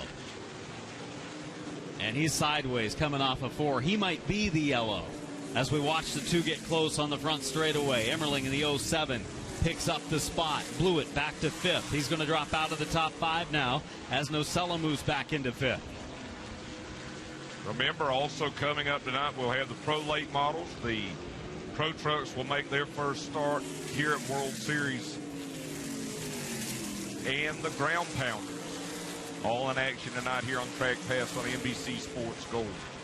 28 laps to go this time. 72 of 100 complete for that guy. Matt Hirschman hasn't led them all tonight, but very close. Only ones he didn't lead was right after the pit stop when Blewett was out front. Ripkema running second, Lutz running third. They've each put a little distance between each other, and Hirschman the only driver that's exiting turn 4 in that outside lane. You might ask, why did Jimmy Blewett, if he was up in 4th or 5th prior to that caution, elect not to come in and take the gamble that he'll get a late caution? I think he knows how tough Matt Hirschman is, and that might be his only opportunity to win this race now as Mike Willis move around Sapienza for night. Sometimes you just roll the dice and take a chance with some strategy paying off. Might need a little luck on his side as well, but... And I'm thinking he's going to need a caution with about 20 to go to make it work. I do too. Sometimes you got to know when to hold them, know when to fold them, and know when to walk away. 25 laps to go as we've completed 3/4 of this race. Mike Willis, the 83. Now we look at Blewett in the 21, running currently in 6th. Goodale's been able to recover, get back up into the 7th spot after fading out of the top 10 on the restart. So it wasn't a good restart after the yellow flag, after the pit stops for Eric Goodale, but he's starting to come back forward. He may need a yellow as well. It's late in the week when you start using the words of wisdom of Kenny Rogers, as Eric Goodale here will move around Jimmy Blewett into 6th. I, again, don't know what happened to cause Eric Goodale to be so far back, but it's a tough break because he has really got one of the fastest cars on the racetrack. Goodale is strong right now, the 58 car, as they complete lap number 78. Then the 17.9s, and all the drivers up toward the front. Actually, fastest lap that time was Lutz in 07, Emmerling. Last night's winner, Patrick Emmerling, off the pace, drops to the bottom of the racetrack with 78 complete. He's coming to pit road. Let's see if all the tires look to be up. Could it be an engine problem? I know those rear brakes were awful hot. We had really seen those rotors shining, and not sure if that had anything to do with it, but that crew not working very fast is now we've only got 20 laps to go. And Tyler Ripkema now, a couple of car lengths behind Matt Hirschman back to turn 3. Hirschman taking that low entry, letting the car drift out to the outside lane. Ripkema follows in the 2nd spot. Lutz running 3rd. field strung out all the way around this half mile at New Smyrna Speedway. As the 60 of Hirschman leads, there's a battle, and Goodale continues to work forward. He's got a fast race car, and he now takes his spot away from Anthony Nocella and moved Goodale up to fourth. Nocella's off the pace. He does look like he might be off the pace just a little bit, but again, I wonder if he goes way up the racetrack there. That almost looks like a brake issue. He's off the pace. You're right. That car is not up at full song right now. I think he's maybe... He could have cooked the brakes the way he's going into those corners. Now he's got Blewett. He has the 22 of McCarthy having a good run in seventh. Willis and Meserve behind him, and they're all going to get by Nocella. And I would say almost certainly a brake issue, as I think he's under normal power, but when he goes into the corner, he's letting off early, and the car's drifting up the track. And you know what else I noticed when he goes in the corner? I don't see those rotors shining. So there may not be anything there to shine. As they work around Blewett, he's dropping toward the tail end of the top 10 now. He needs a yellow, which may never come. We've got 15 laps to go, 85 complete. Night number 8 of the World Series from New Smyrna Speedway, and the Richie Evans Memorial 100 is closing on the final laps.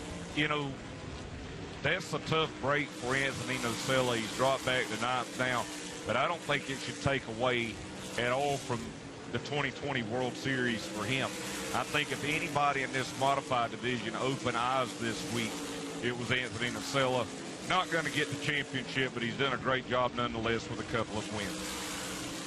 Meserve in the 45 car, looking for his best run of the week, currently in the 7th spot. 3 drivers right there having solid nights tonight. Very good runs. By far the best run that Brett Meserve has had in that 7th position, and Eddie McCarthy just in front of them in the 22 and 5th. Meserve was 9th on Tuesday night, was his best run of the week. Willis in the 83 car, his best run this week has been 4th. And he's up solidly in the top 5 in points. Little bump draft down the back straightaway, and Meserve made some contact there with the outside wall as Anthony Nocella losing a lap. He is definitely off the pace now, and he's probably going to pull that car in. You know, Nocella was only 6 points behind tonight for the championship battle with Matt Hirschman, but that's going to write him off as a championship candidate. Hirschman leading the way in not only this race, but in the standings with 10 laps to go. Make it 9 to go this time for the 60 of Matt Hirschman. Closing on Timmy Catalano in the 64 car. Last driver on the lead lap in the 13th position. Moxley having a decent night in the 33 right ahead of him in 12th. Yeah, leaders are going to have to deal with this lap traffic as you see the 92 car of Anthony Nocella in the pits. And as these laps drawing on here, Matt Hirschman extending his lead down to almost 0.8 of a second over second place Tyler Ripkeman. This is his time. This is when Matt Hirschman shines. Did you see the wiggle on the bottom of the track as he was passing the 33 of Moxley? Kind of a scary moment there as he makes the move, and he's got now a little bit of a lead build up, over a second that time by. 6 laps to go for the 60. Driver from Pennsylvania having an outstanding evening tonight. Has been so close on numerous occasions this week, but still looking for win number 1 of 2020. Although he's from Pennsylvania, when you look on the back of that card, you'll see PD Motorsports. This car actually based in South Carolina, and that's a region in South Carolina called the PD. I actually grew up in the PD of South Carolina. Son of former Wheeling Modified Tour champion Tony Hirschman. And Matt Hirschman has won just about every big race you can think of. The North-South Shootout, the Race of Champions. You know, you can just go through the list of big modified races, and Matt Hirschman's won them. He's won this Richie Evans Memorial before. 3 laps to go for Matt Hirschman. He is out front now by almost 2 seconds. So He led most of this race tonight, which is kind of unlike what he does in these long-distance races. But he had a good enough car, and I think he was still conserving despite the fact that he was leading all the laps. Oh, I think absolutely he was. And I just think Matt Hirschman is a very, very smart race car driver. And he has done the things that he needs to do to go out and win this championship. And he's a lap away from maybe taking a Richie Evans Memorial. Final lap, final exit of turn number 2 as he heads down the backstretch. He could coast from here. Hirschman into turn 3. Exits 3, enters 4, comes to the line. The Northampton, Pennsylvania driver winning the Richie Evans Memorial is Matt Hirschman. A spin in turn number 4 as the rest of the drivers cross the line at the finish. Down and out of the way is the 36 car of David Sapienza. He goes into the water barrels. Could see a little squirt out of one of the barrels at the end of the pit wall area. He'll pull away with very little damage done as this race comes to an end. The right rear tire down on the 36. But tonight was all about a driver that came up short by centimeters a couple nights ago in the Blewett race. And he came up short on opening night by half a car length. 3 second-place finishes, a third-place finish. But tonight, he wasn't to be denied. He finds victory lane in the Richie Evans Memorial 100. Tyler Ripkema takes second. Craig Lutz takes third. Eric Goodale rallies for fourth. He had a good car down the stretch at the end of the race. Eddie McCarthy, top 5 run for the 22. Solid finish to his week. Brett Meservey finishes 6th. Best run of the week for him. Willis takes 7th. Blewett takes 8th. Cecily takes 9th. Bertuccio finishes in the 10th spot here tonight. As the crew has the car in New Smyrna Speedway victory lane. Pro Late Model 100 getting ready to come our way tonight on the 8th of 9 nights here at the World Series. A lot of folks heading down there, a lot of media here tonight. We'll be taking photos of victory lane celebration for, I'm sure, an excited Hirschman as he claims the win. And familiar face in victory lane here at the World Series and making it 2 years in a row now here in the Richie Evans Memorial. As he gets ready to climb from behind the wheel and celebrate here as Matt Hirschman is victorious tonight. And Matt Hirschman out of the car here in victory lane as he'll take his first win of the 2020 World Series. It's only the first? It's only the, well, yeah, I guess that could be disputed, but we knew this was a Matt Hirschman type of race before it ever started, and it ended up being a Matt Hirschman type of race. But did you want to prove something here tonight? Well, I wish they called them all Richie Evans races because I think it brings out the best in me. The John Blewett race as well, but just came up a little short maybe there. I don't know, but glad we got this one tonight. Yeah, you know, it's the end of the week, and, you know, we don't have to race tomorrow, so it's maybe a little different mindset. You know, and like I said, you know, winning any race in honor of Richie Evans is extra special. So I want to make sure I'm here tonight for this. A lot of other guys blew stuff up, and some years they wreck and whatever. And this is the one you want to win. You come down here. Like I said, I would have liked to have gotten a few more or one more, but getting this one is the one. And you know, it's just like kind of the cherry on top is the championship. A little, you know, mini series championship up north. You know, it'd be like good, but you know, it's just a little series. But when you come down here and come to this racetrack 6 days in a row and 5 straight nights with this group of guys here, and you know, all your hard work and sweat and sometimes lack of sleep, but I kept it clean for them this year, so we were able to come in every day positive and just try for a win that night, and we had all good finishes. So PD Motorsports, all my guys, girls, we've had a great trip here in Florida. I can't wait to do it again. Now in the John Blewett Memorial, this little guy would not get out of victory lane and pose with Anthony Nocella, but he's going to be able to pose with Pop tonight. Yeah, that's we're teaching him sportsmanship, and that was a great race on Wednesday night with Nocella. And I really think this week, I think, put him on the map. Put his name on the map. So I'm happy for him. For us to have that finish. It's just.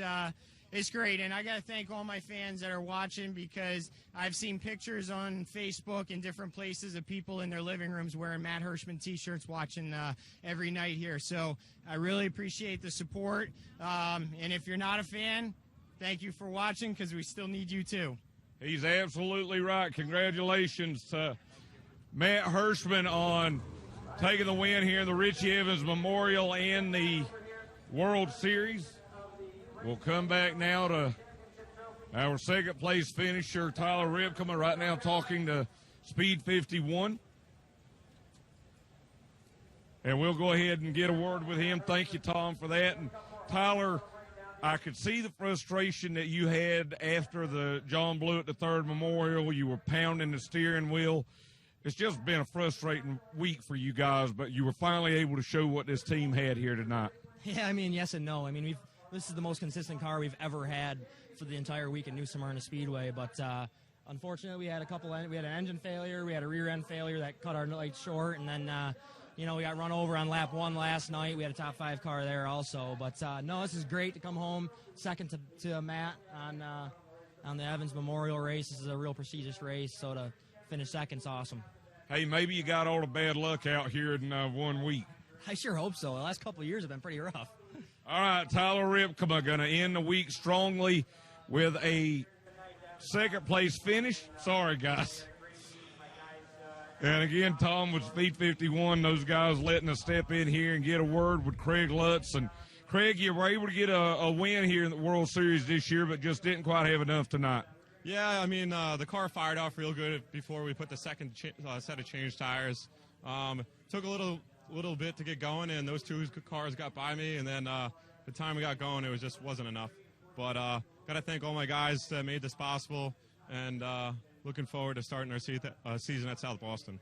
Mentioning that, the way that you guys finished the season last year on the tour, as strong as you've ran down here, it's got to have you optimistic for some pretty big things this year. Yeah, definitely. We have a lot of good things going for us. You have to have the right people behind you. My crew chief, Doug Ojico, stayed home and made sure all of our tour stuff's ready to go. So, thankful for that. And then just the whole group. It takes so many pieces of the puzzle to run good, and looking forward to having more runs. Yeah, I think Craig Lutz is going to have a lot of good runs in 2020. And fortunately, Adam, this is the last time we're going to see these tour-type modifieds here for the 2020 World Series. But they sure have put on a show. That they have, and they lived up to the expectations that we always have for the tour-type modifieds here at the World Series. Has put on some outstanding shows. Of course, the one that everyone will remember, that Wednesday night show with that photo finish that Matt Hirschman still talks about, in that great battle to the finish that night with Anthony Nocella. Now, we were handed the final points for the championship battle for the tour-type modifieds. Matt Hirschman, pending tech for all of these drivers, winning the standings by 32, 290 to 258 over Craig Lutz, who jumps up into the second spot. Anthony Nocella finishes third in the points, just 4 behind Lutz. Mike Willis takes 4th in the standings, and Tyler Ripkema was 5th. Jimmy Blewett takes 6th in points. Eric Goodale 7th. David Sapienza 8th. 9th was Patrick Emmerling, and 10th was Eddie McCarthy. Here's a look at the highlights, the recap of our Richie Evans Memorial 100. Race took the green and pole sitter. Matt Hirschman raced out front into the lead. You see the 17 car, Tommy Catalano, tough week for him. Blown engine or 2 this week, and then tonight driving a car that was a lease deal, and engine issues there as well, smoke and fluid. Eventually relegated that car to the pits and out of the event as the 17 was sent pit side under a yellow flag. Here was a spin by Catalano, and now we see some contact from the 21 car of Blewett as he tried to make his way through the field, and he did. He had a solid run coming through the field, did Jimmy Blewett.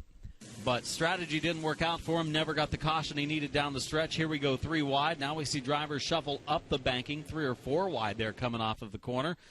Go back to the 60 car of Hirschman. Here's where he makes the move to get back out front after the pit stops to take the lead. And we actually saw there what got Eric Goodell so far back, that contact there. And we had that 3 or 4 wide. It really shuffled him back, and he had a car that could compete. He just never got the yellow he needed, as well as Hirschman claims the victory. And he says he wishes every night was called the Richie Evans Memorial, because there's something that seems to bring the best out in him as he ends up in victory lane once again this year.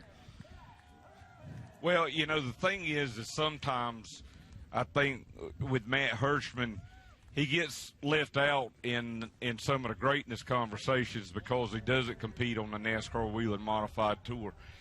So you look at eras and who are the stars of this era. Of course, Doug Coby and Justin Bonsignor, and you can go all the way back to when Richie Evans did it. But I'll tell you right now, Matt Hirschman is as good as I've ever seen in a modified. And he is, we talked about how smart he is, and a lot of times he just outsmarts guys. Yeah, he paces himself just right. He knows what the car feels like. Maybe came up short in a couple of 35 lappers because he didn't push the issue, but he didn't push the issue, and then the car was in great shape for tonight.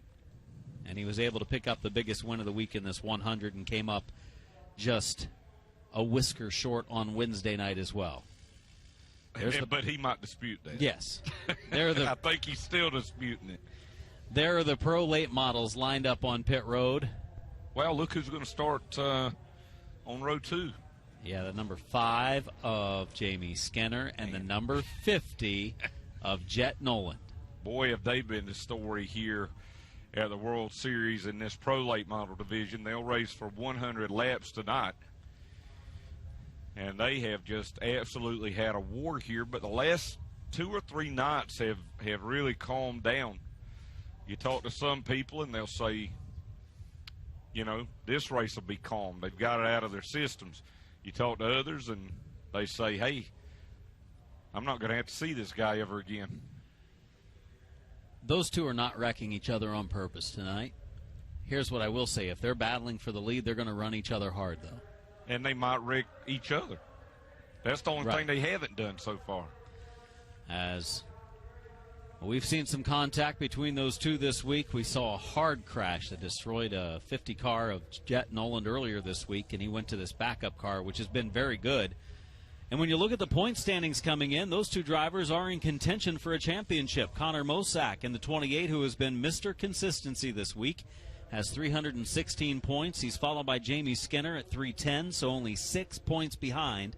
The 28 is the 5 of Skinner. It's a matter of 3 spots on the racetrack, and the tiebreaker would go to the one who has won a race this week, and right now that is Jamie Skinner, who has claimed 2 victories. He's won 2 of the last 3. He finished second in the race in between those two. Jet Nolan third in points. He is just 2 points behind Jamie Skinner and 8 points behind Connor Mosack. Daniel Dye in the 43, starting on the pole of this race, is 4th in points, and Hayden Sprague in the 51, who has quietly had a pretty solid week. The driver from Michigan in the 51 car, one of the other Skinner machines. Remember, if you're enjoying our stream here on NBC Sports Gold, you can comment on your social media platforms. Use hashtag trackpass, hashtag trackpass, and you can make your comments. And, you know, last night you and I were able to go grab something to eat after the race got over with, and I think for the fans that have never come down to the World Series, it's hard to appreciate this. But we ran into some of the crew with Jet Nolan and their team, Derek Griffith's team, Colin Garrett, you know, Jamie Elton and those guys, and the camaraderie and the friendships that are made down here last a lifetime. And yeah, I mean, you're around each other for 10 days, and fans and you know, we talked to who was it, Jason Boyd for a long time, and he's a driver that has won 9 nights in 1 year of the World Series back when he was driving limited late models, and did it in a Florida modified. And just the camaraderie as you see Jamie Skinner there that is built up. And if you've never been down to New Smyrna Speedway, come on down. You know, they race from March to November here, but you really want to put it on your calendar to try and come down and join us here in person and be a part of it. New Smyrna Beach is a great place, a lot of great restaurants, and we have a good time. Nicholas Noggle there, the winner of night number 1. You saw Jet Nolan prior to that. And look at the left side door on Connor Mossack's Oh, my car. gosh. The whole door covered in tire marks. Is he awake? He's fallen asleep. Hey, he's relaxed. You know, he's probably trying to stay calm and go into this race as he's got a chance for a championship. He's meditating. Saw the 29 car of Hunter Wright.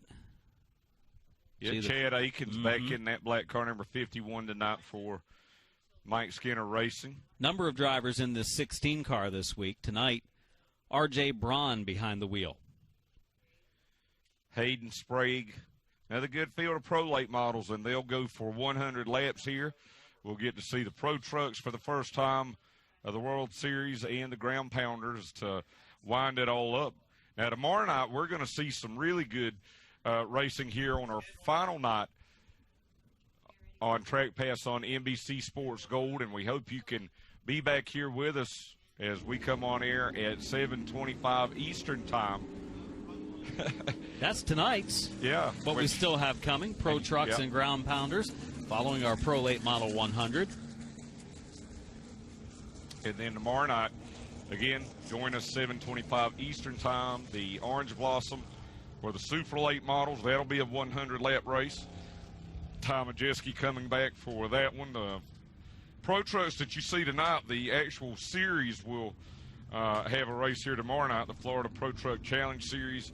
Florida Modifieds will close out their World Series and the Super Stocks. And it's just hard to believe that we've got this far, but you know, there's so many people that have helped us. Mark Keeler producing, Melissa Straley directing, Patrick Patrick Hayhe on our replay. We've got Zach Evans. He's with Speed 51, but he's given us a lot of great insight, and it's been a lot of fun.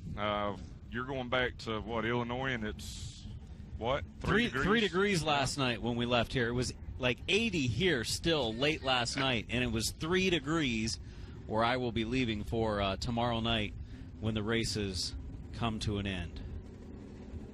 Trying to figure out how to stay for another month or so.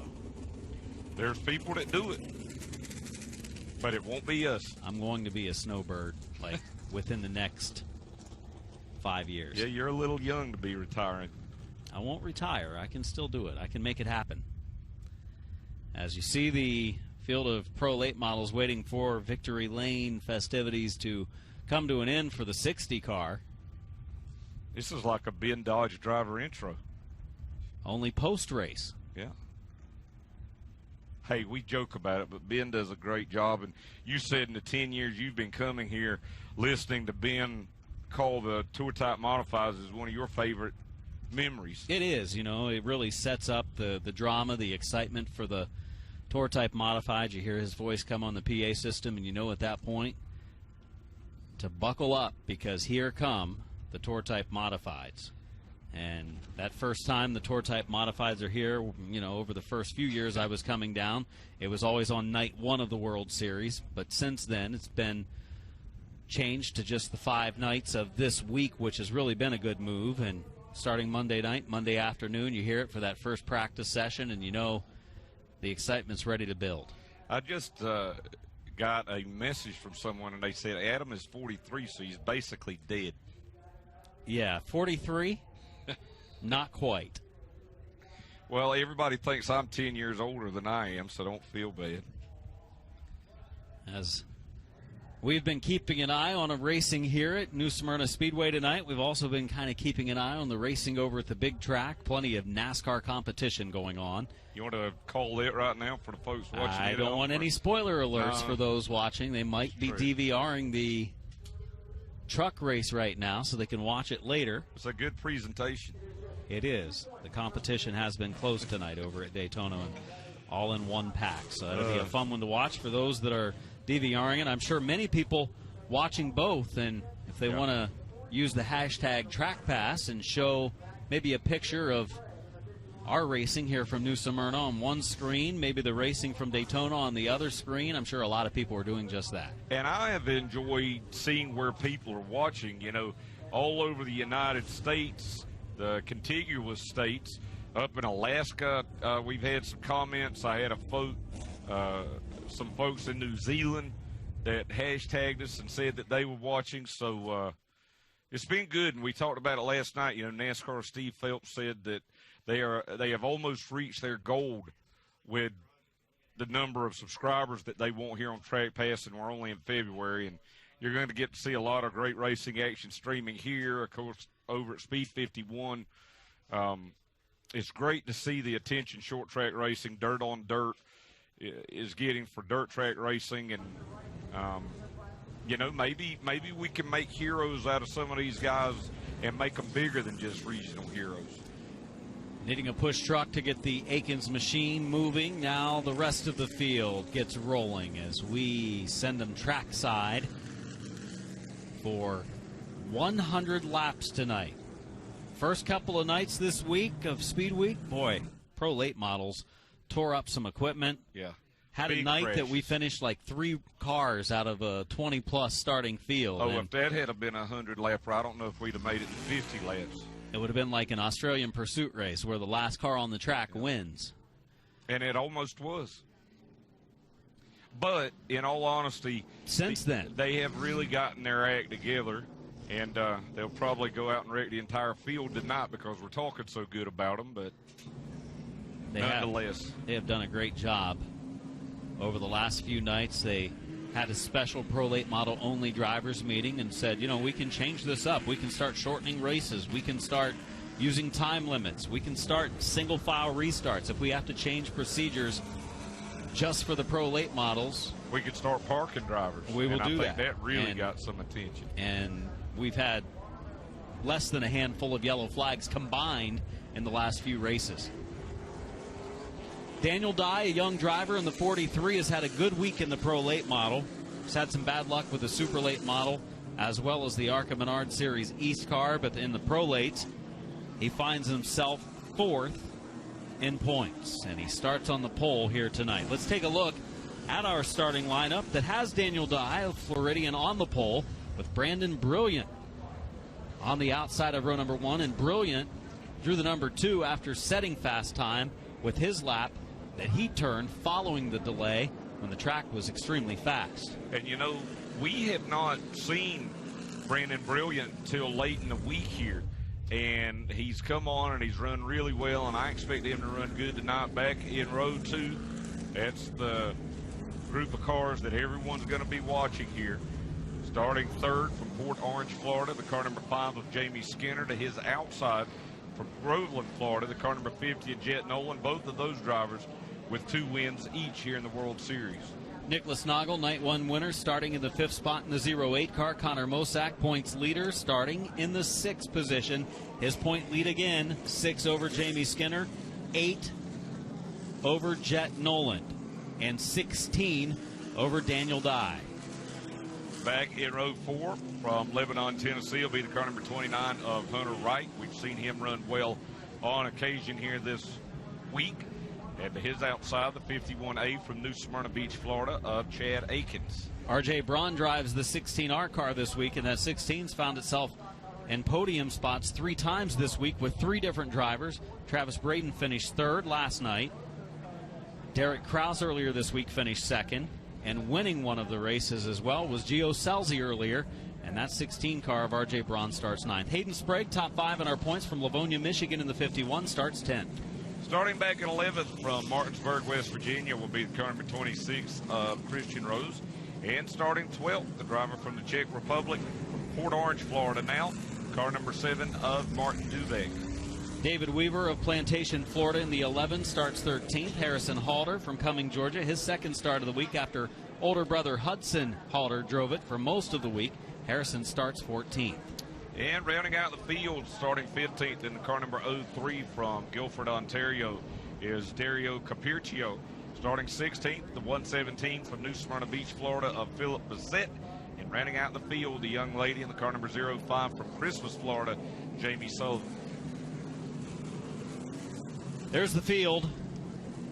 100 laps for a second time tonight. 100 for the Tour Type Modifieds completed. Now the Pro Late models to run 100, and then 2 short distance races. The Pro Trucks and Ground Pounders to finish up our Friday night of racing action from New Smyrna Speedway.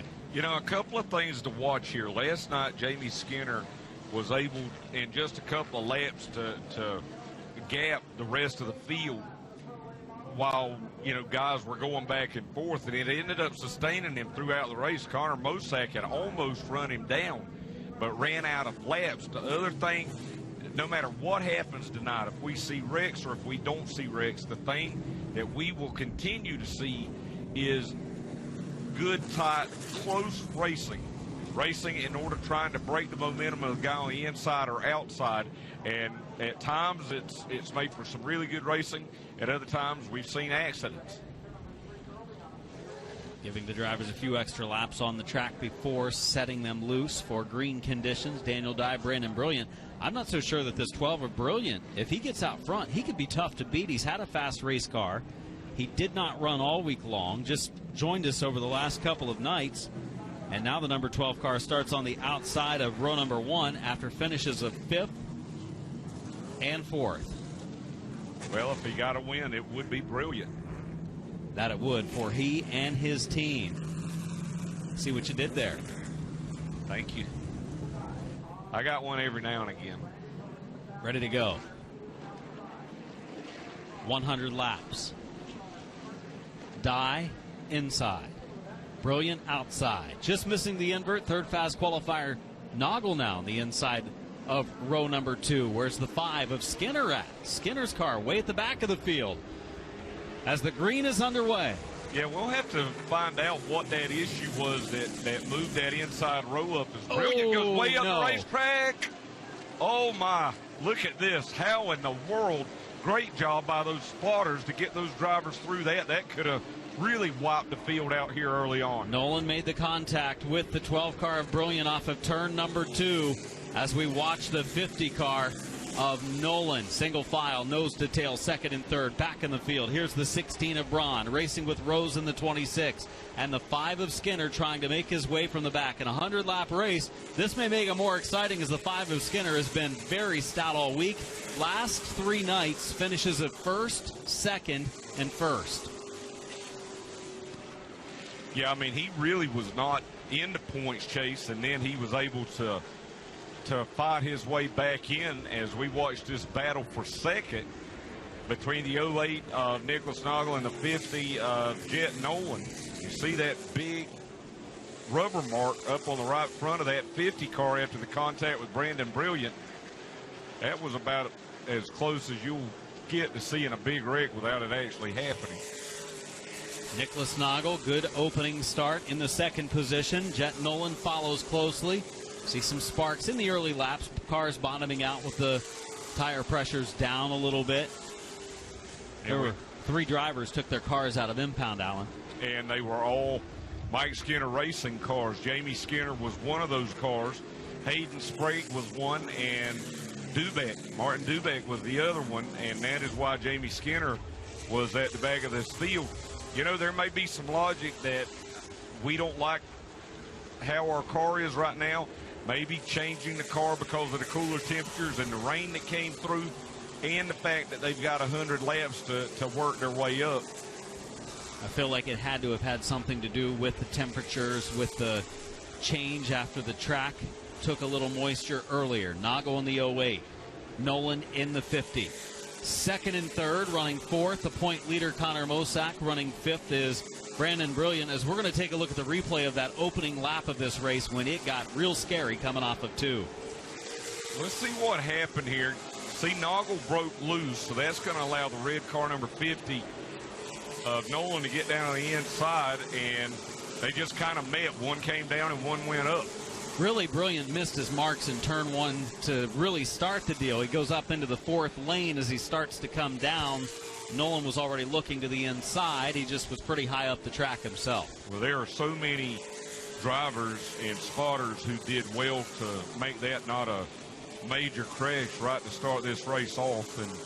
And luckily now we've got, a full field and 91 laps to see how this one plays out. Cars flying around the 05 of Jamie Sullivan as she pulls pit side. Noggle running second, Nolan running third, back in the field. Here comes the 51 of Sprague to the inside of Braun in the 16. Braun running 8th, Sprague running 9th. 10 laps in, 90 to go.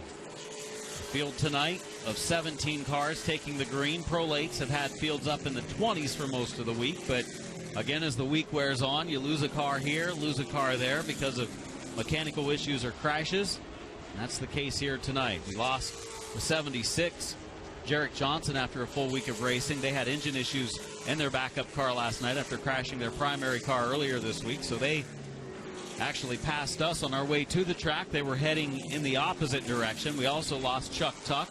He said, no, it's been kind of a tough week. I'm not sure I could even make it 100 laps tonight. So he decided to call it quits for the week. There's Skinner making the move on Hunter Wright. For the 6th position, he's on the move to the front. And he made short work of Hunter Wright. They're coming out of turn number 2. Work around the 117 on the back straightaway. 16th place competitor Philip Bissett. Taking a look as Skinner's car continues to the front. He's turned the 5th fastest lap of the race so far. R.J. Braun in that car number 16, you mentioned all the drivers that we've seen behind the wheel of this car, including Derek Krause, who's over at Daytona making his first Gander Outdoor and RV Truck Series start tonight. His dad, Mark Krause, owns this car.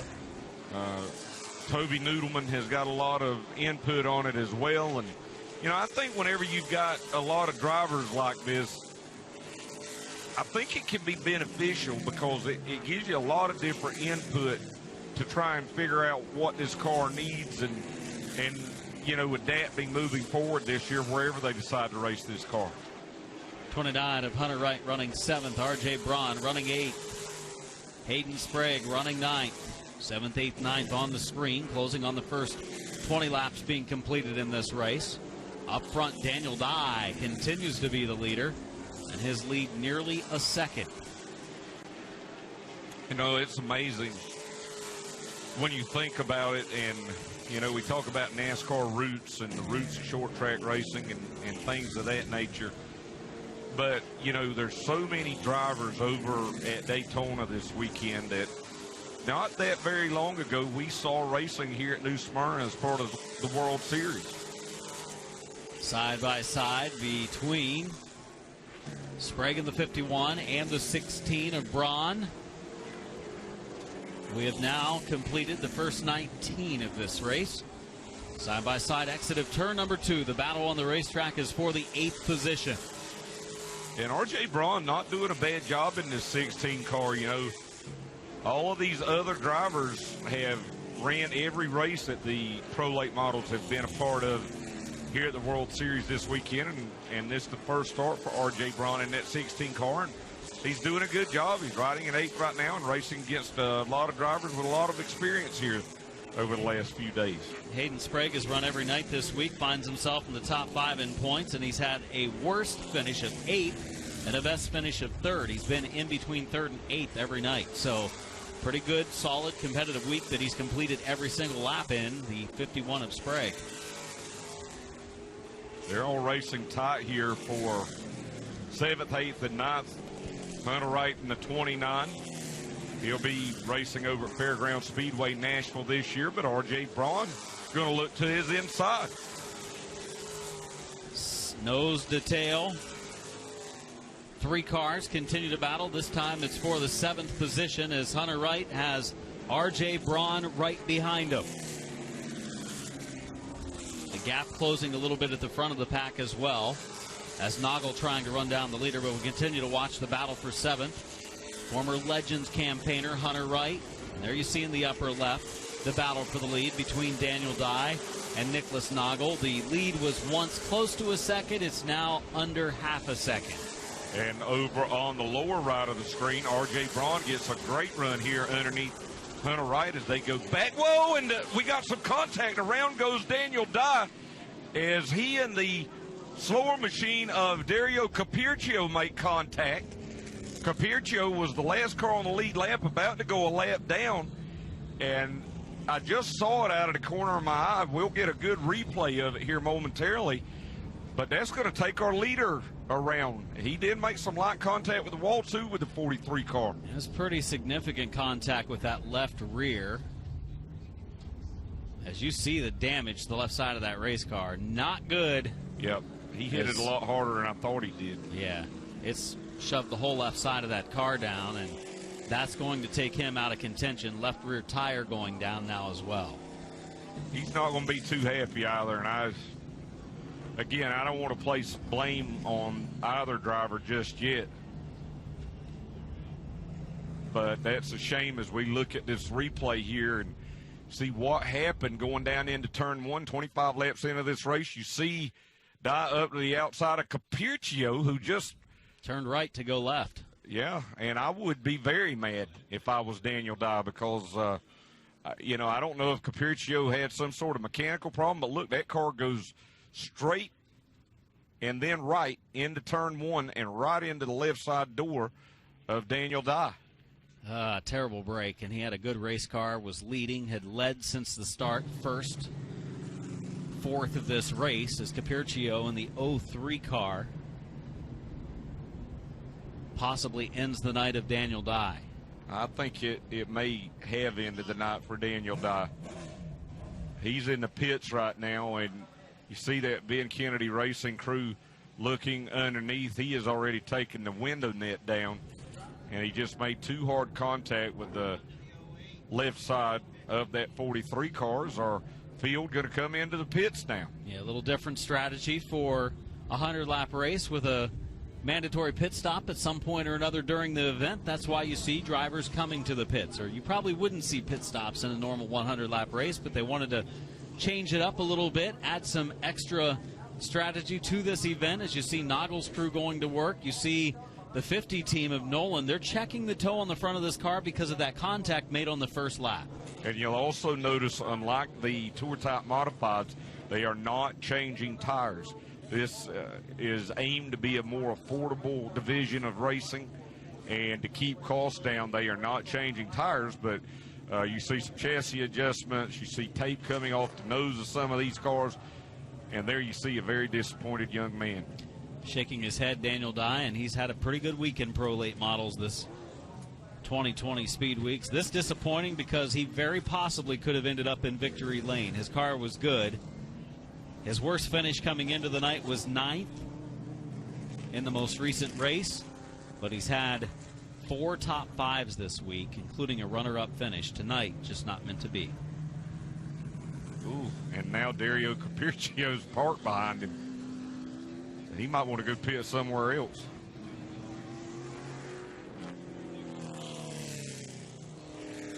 Again, I'm sure Capircio didn't mean to do it, but you're a driver going down a lap and the leader's coming around you, and for some reason the car just kind of went straight going into turn number 1 and clipped the left rear of Daniel Dye's car, and he was just along for the ride at that point.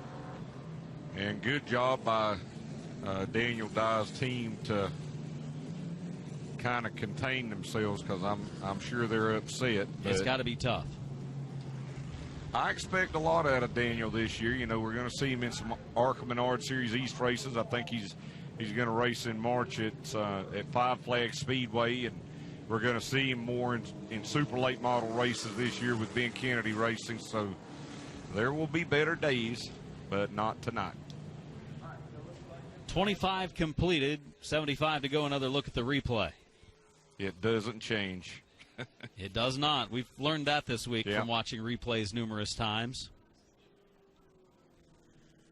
As Dye gets the contact on the left rear. So 03 just went a little bit too far into the corner before making the turn to the left. His entry was awful late. And he's taking that 03 car behind the wall. I've just got to think that, you know, the spotter was working him, I'm sure, telling him the leaders are coming, get down out of the way. We have not seen anything this week like that out of Dario Capircio. He's been, you know, he's made laps. He's finished races. I just think there was some sort of issue that caused that 03 to go up like that. Nicholas Noggle now the leader in the 08. Jet Nolan in the 50, now in the second spot. Another reason I hated to see that happen is I think we're going to see a pretty good race for the lead with Nicholas Noggle and Daniel Dye, because he was closing the gap. And moving into the top 5, Jamie Skinner. Yep. So 25 laps completed. Nicholas Noggle, the leader. He'll elect to start outside of row 1. Jet Nolan inside of row 1 will start second. Third is Connor Mosack, the points leader. Fourth, Brandon Brilliant. And fifth, the 5 cars you mentioned of Jamie Skinner. Long ways to go, too. Pace car dropping pit side. 75 laps to go. Restart for the Pro Late models. Turn 4. Leader is Noggle, looking for his second win of the week. Noland on the inside lane, heading to turn 1. The restarts all week have been very interesting, and this time no issue coming out of turn number 2 with Noggle and Nolan. But look back for third, Connor Mosack, the Nick Taylor custom fit underwear car down to the inside, and Skinner just about lost it in the 5 way down on the bottom as he had to turn it down to not get into Connor Mosack. Did you see the tire marks he left from turn 4 almost to the finish line when he was sideways and still in the throttle? Tire marks all over the front stretch from the number 5. Yep, you see right him there. all the way down almost to the finish line. Is a scary moment for Jamie Skinner. He has Hunter Wright and the 16 of R.J. Braun behind him, battling side by side. And you know, Adam, that will not do Jamie Skinner any favors. He lit those tires up. He's going to need to let those tires cool down just a little bit, but that is not what he wanted to do, but he didn't want to wreck his race car either. So, and it was a scary moment for Connor Mosack as well, because Mosack is battling for a championship. There you see our leaders, Nicholas Noggle and Jet Nolan. Noggle trying to bookend his week with victories after a win opening night, and now tonight leading the way. We've been impressed with Connor Mosack, who rides back in the 4th spot. For the most part, he has not laid a wheel wrong this week. He's been kind of in the middle of some situations, but he's done a good job. And Nicholas Noggle, up and down week for him. Jet Nolan, he's had a couple of wins, but it's kind of been up and down for him as we see that 28 car of Mosack. And now Jamie Skinner going to try and find a way around, and this is big. If he can get around Mosack, he's going to gain a couple of points here. Came in trailing Mosack by 6 points, 316 to 310 for the championship. Gets up into him. This is not the first time this has happened. Mosack's been unhappy with Skinner before. All week. We'll see if there's any retaliation as they go down into the corner, and he's squeezing him down the track a little bit now. Yeah, they've gotten together a couple times. It's been exactly like what you just said. It's been here in turn 1, and again, Skinner goes wide into turn number 1. Mosack's going to battle back on the outside, and I would imagine that young driver's probably a little bit ticked off. Maybe Skinner backed off there to kind of let that cool off a little bit. Drops back in line. Mosack a couple of times, including last night, said, I just feel like he's run me up the track. It's happened numerous times, and Mosack, despite good finishes, has been just short of winning. He's been on the podium so much this week. But Mosack, tonight, leading Skinner, 4th and 5th. They run on the racetrack. Skinner takes a really wide line down into turn number 1, and when someone's on your outside, that is not tended to work very well. But again, it's been a couple of times this week, that exact same situation, the exact same turn, and the exact same 2 cars. Hunter Wright in the 29. Aiden Sprague in the 51. Sprague's going to get back to the inside of Hunter Wright coming off of turn number 2. A couple of drivers that have been with us each and every night here at the World Series in 2020. Good run on the bottom of the racetrack for Sprague. Grabs the steering wheel, cranks it a little bit to the right, and now makes his way into turn 1. He got a little free in turns 3 and 4. That car's a good race car as well. Yeah, I think we'll hear some things out of these two young drivers this year. Hayden Sprague racing with Mike Skinner racing down here this weekend, and as we mentioned, Hunter Wright in that 29 car. He's going to race for the championship in the Pro Late Model division over at the Fairground Speedway, Nashville. We've seen Hayden Sprague drive for the Harold Fair Racing Development Team up in Michigan at a number of races, including Speedfest this year. 16 of R.J. Braun, the first of those drivers, running in the 6th spot. There's Sprague running in 7th, and Hunter Wright running in 8th as they go around Philip Bissett's 117. Just about 40 laps into the books in this one. 38, make it 39 at the line as the leaders cross. Back there is Mosack running in 4th. Jamie Skinner running in 5th. So Skinner made his run at Mosack, and Mosack then kind of squeezed him because he thought that the 5 ran him up the track. Then it was almost like the 5 of Skinner kind of let him go. He regroups, and now Mosack stepped it up and put some distance between the two.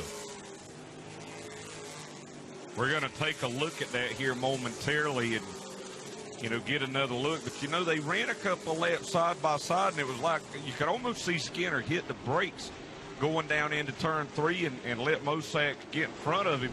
Let's watch the contact here over on the left side of the screen. He's up and slides up the banking and clips that left rear a little bit. And at this point, I think Mosack's unhappy, so he kind of goes down the track and squeezes that 5 along the bottom. You watch him come down the front stretch, and he does the same down here in 1 and 2. They make a little more contact as the 5 slides up the track a little bit, and Thor slams the 28 in a good battle between our top 2 in the points. One of those will likely end with the championship, so good looks there. 58 laps from the finish. We're closing on halfway, Alan. I can tell you one thing. If I was Connor Mosack and I was a collector of memorabilia, I would take from about the A post back to the back tire of that left side door and just put it up on my wall. And then you can talk about this tire mark came from him, this tire mark came from him. On this night, you could get him to autograph them in the pits afterwards. Yeah. Good thing his car is not all black. You see the 16 of R.J. Braun.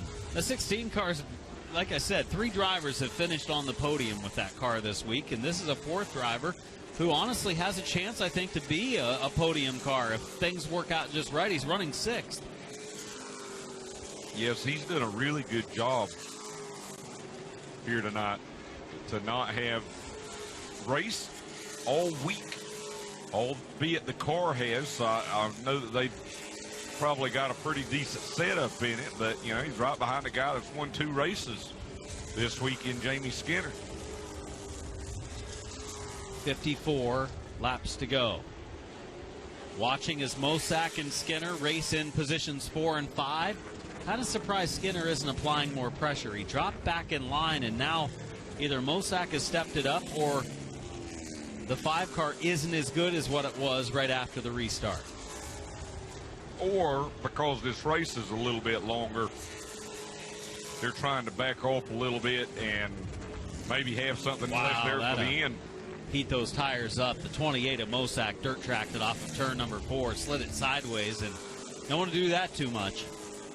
And that's going to allow Skinner to close right back in. Now he's about a car length behind back into turn 3. Moving around traffic as Philip Bissett moves over to the inside for Mosack and Skinner, and I think Skinner is just about ready to make his move again with Connor Mosack. Not sure of the plans this year for Connor Mosack in that 28 car, but I would not be surprised to see him maybe over at Nashville or at Pensacola this year racing in those Pro Late Model divisions as we're halfway in here for the Pro Late Model 100. 4th and 5th, Mosack and Skinner. Nose to tail they run. Leading is Noggle. 2nd is Nolan. 3rd is Brilliant. 4th, Mosack. And 5th is Jamie Skinner. You know, we've mentioned Nashville quite a few times here tonight, and just a couple of years ago, people were really worried about that racetrack and what was going to happen. And you saw a successful All-American 400 there last year and big plans this year. And now it looks like they've got some resolution around the racetrack and the new soccer stadium and maybe even getting NASCAR back in the next 4 or 5 years. It's going to be an interesting next number of years for Nashville Fairgrounds Speedway, now under the direction of Track Enterprises and D&D Events Management. Schedule has been put out, a number of local racing events as well as the big events, including the ARCA Menard Series East race coming up on Saturday, May 2nd. USAC Silver Crown also in town that weekend, as well as Super Late Model and Pro Late Model action. That'll be awesome seeing those Silver Crown cars at a racetrack like Nashville, and then to be able to go back for the All-American 400 in the fall, and just a great racetrack. You know, it's like this place, and there's so many great racetracks all across the country, but the last thing we want to see is racetracks close. And with that being said, we're going to see one come back to life at Gresham Motorsports Park in May for the Peach State Classic. So we've talked a lot about it this week, and you could sort of see things looking a little bit brighter for pavement racing, I think, in 2019. And I think they look even brighter this year. And for short track racing in general, I think it looks very bright. Hayden Sprague in the 51 to the inside of R.J. Braun. He's going to pick up that spot easily. Braun moves over, drops to 7th, up to 6th goes Sprague. So he continues to move forward in the Skinner team car. Remember, we have a couple of events left tonight. Pro Truck 25 Lapper, their debut for the 2020 season coming up. And the Ground Pounders as well.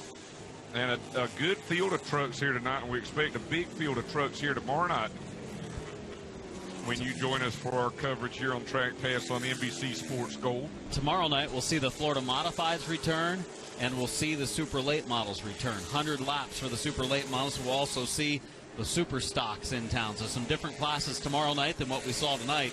I'm looking forward to that Super Late Model 100. Yeah, I think it's going to be good. You're going to get Ty Majeski back in here, and you know, we've seen great racing this week with Derek Griffith and Stephen Nassy, Brad May, Sammy Smith. I mean, we've seen some really good races, and I don't think tomorrow night will be any different. Watching 4th and 5th again, Mosack and Skinner. Points battle as well as a battle for the 4th spot. Look at the brakes there on Skinner's car when he goes down into turn 3. Rear brake shining again. More rear brake than front brake, maybe helping rotate that car in the middle of the turns. As the 28 of Mosack has been Mr. Consistency this week. He's been able to avoid a lot of the drama. But here comes Skinner to the inside, 4th spot up for grabs. But, you know, what I notice right here with these two is when they go down into turn 3, again, look at the rear tires on both of these cars. No bright shining brakes on the 28, not so much in the back as what we see on Skinner's car. Sideways that time with Skinner. He laid a little rubber down on the top lane of turn number 4, much like we saw Mosack do a few laps ago. So this battle continues. One of these drivers likely to take a championship, but if anything bad would happen to both, then Jet Nolan's in position because he was only a couple points back from Skinner. 36 laps to go, watching this race back for 4th between two of the contenders for the World Series Championship here in the Pro Late Model. And Skinner looks faster right now, and looks like he's about ready to mount a charge again as he'll take a peek again on the inside, going back to turn 1. And close racing going into the first corner. See if he mounts another challenge. Skinner in the middle of the turns, definitely eating that 28 car up. Just as close as a chin hair going down into turn number 1. You can't get much closer than that. Right there, whoa. Contact made, sideways Mosack, and Skinner will scoot by on the back straightaway. Skinner now moves up to 4th. Mosack back to the 5th spot. 33 laps to go. Now we're down less, and there's the guy that is with them in the points battle. It's the 50 car of Jet Nolan. He's running second in this race. But Skinner is about 7 seconds back right now from the battle for the lead. But what he is going to want to try and do is get up here and get around Brandon Brilliant. That would help him into points, but he's going to have to at least get up to Jet Nolan and have 3 cars between he and Connor Mosack to win the championship.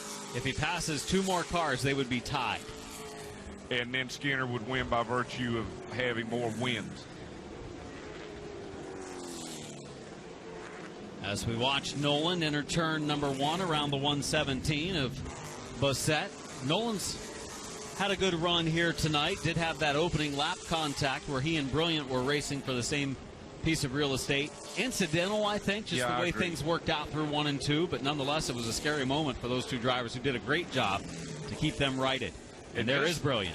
And just think, if those 2 can't gather that back in, you know, you could have collected Nicholas Noggle, who's leading this race now. I mean, you could have collected a lot of drivers who have been to contenders in this race. Could have wrecked just about the whole field, because the whole field was right behind them coming off of turn 2 on that opening start. 28 laps to go. Brandon Brilliant, a couple of top 5 finishes in his 2 starts this week, and looks for another tonight. Right now, running third. Best run of the week for Brilliant so far.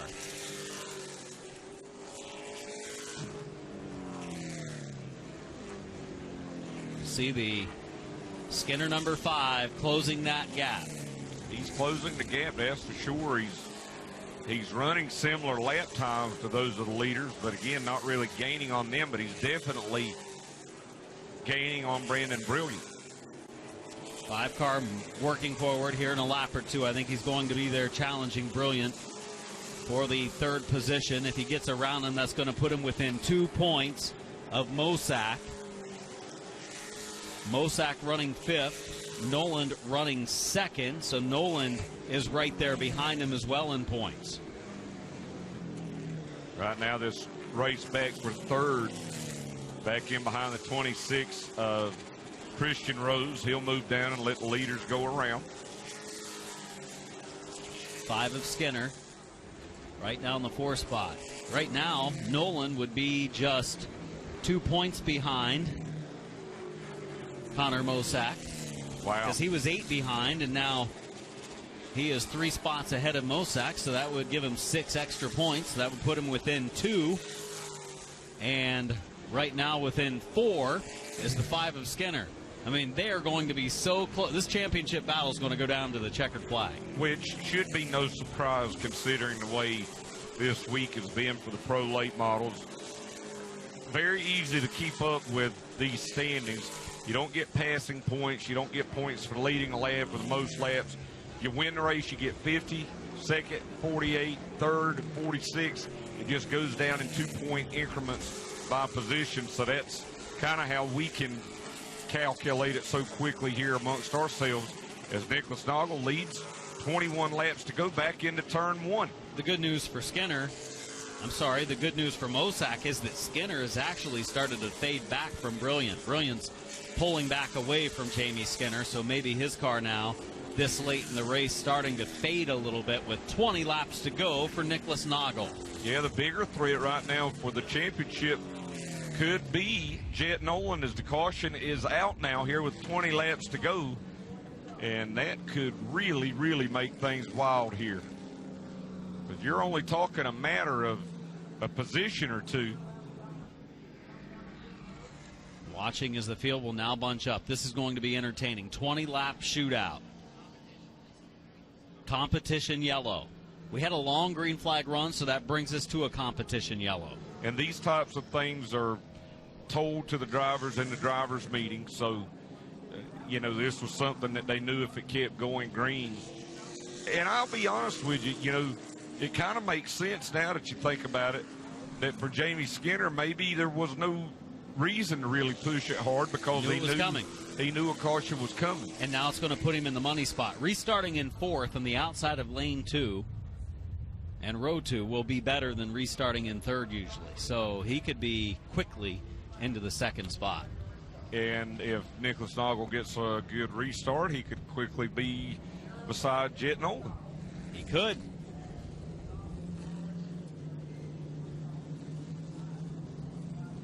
It's going to be interesting. It may take a pass of Nolan to win the championship for Skinner. How crazy would that be? And for Nolan, it's going to take one more pass, and he's going to be in contention. If things stay as they are now, you're considering that, you know, Connor Mosak's not going to pass any cars. Or fall back any spots. Yeah. So there's a lot that can happen here in these final 20 laps for the pro late models. Again, 6 points coming in, separated Connor Mosak and Jamie Skinner. 8 points separated Connor Mosak and Jet Nolan. And it's 2 points per spot. So Nolan right now, 3 spots ahead of Mosak. That's a 6-point difference, so he's within 2. And for Skinner, he's gained 2 points in this race on Mosak, so he finds himself 4 behind. But this restart's the one that's going to shuffle all of that around. You would think. And Noggle, he was in a pretty good spot to just walk away with a victory. But now the competition yellow as they met the laps allowed for a long green flag run. As they're going to get the field doubled up and get ready for a restart. And here's where it could get mighty exciting. Next time around, field will go green. Leading is Noggle. He takes the outside lane. Not a surprise. Nolan pulls alongside to the low side. 12 of Brilliant, 5 of Skinner.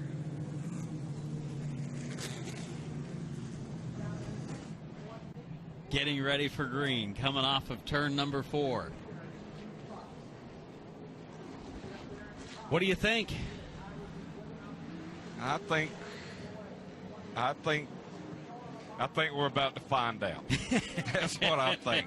No prognostication there. No. As we go back to green, it's a good restart for the 08 of Noggle. Gets doored a bit by Nolan going into the corner. Noggle, though, drives it off of turn number 2 and goes back into the lead. Battle for third. Brilliant on the inside of Skinner. And you know that the 50 team, the 5 team, the 28 team, these spotters are all saying, hey, you just got to get that one more car. You got to get that one more car, at least in Skinner's case. And that one more car happens to be his big rival from this year's World Series. Both of those drivers need one more car to take over, to at least be up there and tied with. In fact, I think if they each pick up one more spot, that's going to make it a 3-way Whoa, and he gets in Noggle. And Nolan moves Noggle over, Skinner to the inside, takes second. And just by quick calculations, I think this would make it a 3-way tie at the top. And then if they use tiebreakers, that's going to change that all up. Well, if they use a tiebreaker, then Jet Nolan will have 3 wins, and he would break the second tiebreaker with Skinner. Craziness. And what a battle for the championship. Mosak, he needs to pick up a spot. He's kind of controlling his destiny here, too. He picks up a spot. That's going to put him in better shape. Well, it's going to put him in the catbird seat again. Right. If he can get around this 12 of Brandon Brilliant, I thought that we had seen both of these cars struggle as far as the handling. So I didn't really think, even if the 12 car was not getting around as good as it was, that that Mosak could make a move on him. But Mosak's car seems to have come in a little bit, but now you've got Jamie Skinner's teammate behind you. Yeah, Jamie Skinner's teammate Hayden Sprague is there battling with the potential champion, the 28 of Mosak. And Sprague's car is better at this point of the race than Mosak's. 14 to go. Action heating up in this Pro Late Model 100 for the championship. Final race of the week for the Pro Lates. It certainly has been entertaining, and I can tell you up front, Jamie Skinner is closing in on Jet Nolan as we watch his teammate now try to help Skinner out as far as the championship goes if he can get around this 28. Sprague looking to the inside of Mosak. Mosak loses this spot, he's in definite trouble for the championship. And it looks like Sprague's ready to make his move. He just can't get the momentum, can't keep it up. Close call behind him between Hunter Wright and R.J. Braun. Hunter Wright has raced really hard with Braun. Now up front, Skinner has caught Jet Nolan. They're racing out of turn number 4 just in front of that battle. And there is Skinner going to the inside. This is what everybody's been waiting for.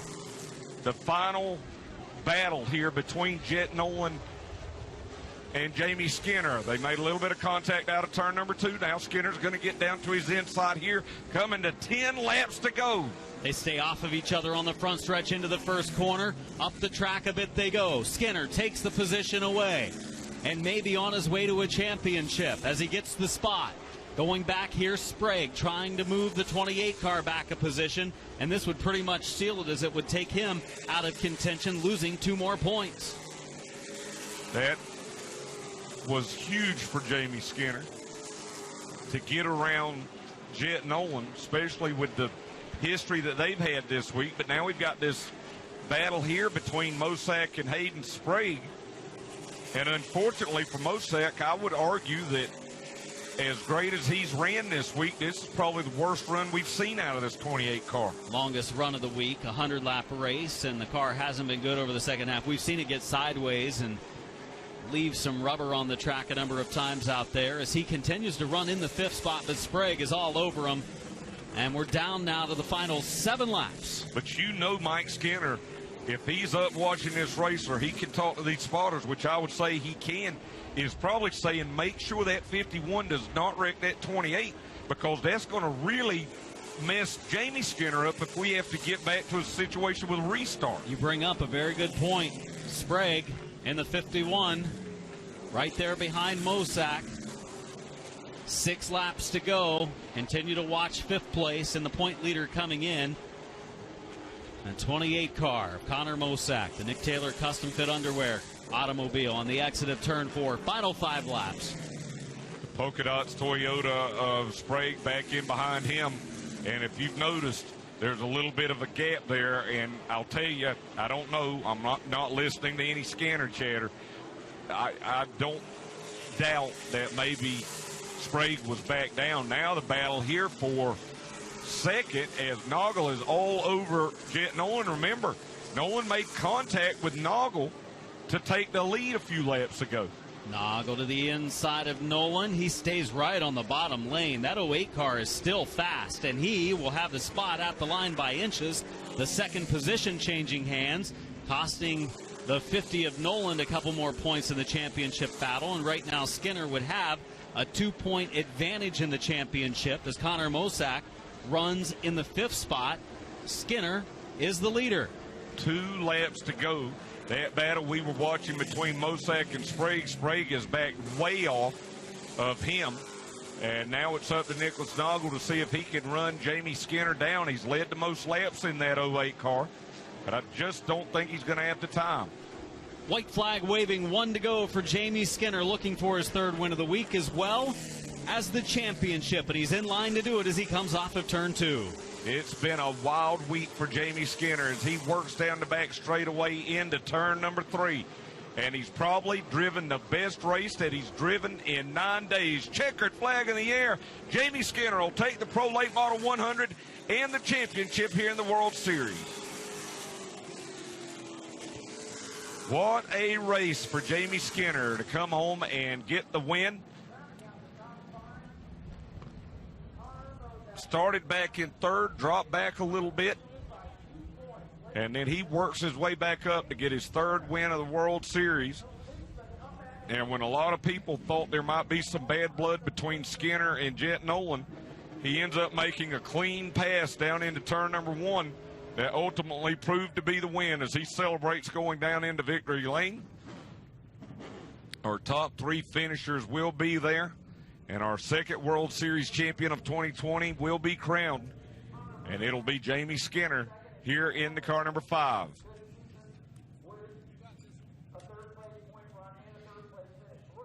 So he's going to get his helmet off and get prepared to climb out. after a wild few days here at New Smyrna Speedway. Some controversy and really not a good start to the World Series for Jamie Skinner, but at the end of the day, it'll pay off as we take it down to Adam Mackey. Skinner in victory lane gets some water from outside, needs some help with a helmet as he's all tangled up inside the car, wants to get out here in victory lane and celebrate victory. What a run in this 100-lap race, a championship and a win tonight for Jamie Skinner. Jamie, you're a bit wet. You got a little bath there at the end of that one, but congratulations. I didn't know if you were going to be able to do it. You had to start at the tail. Tell us first about your run to the front. Well, we just rode. We didn't run hard. The guys, they were out there running 70s and 80s, and we were back there running 1920s and 30s. And my brother was telling me, man, that they're running hard and they're going. He said, just ride.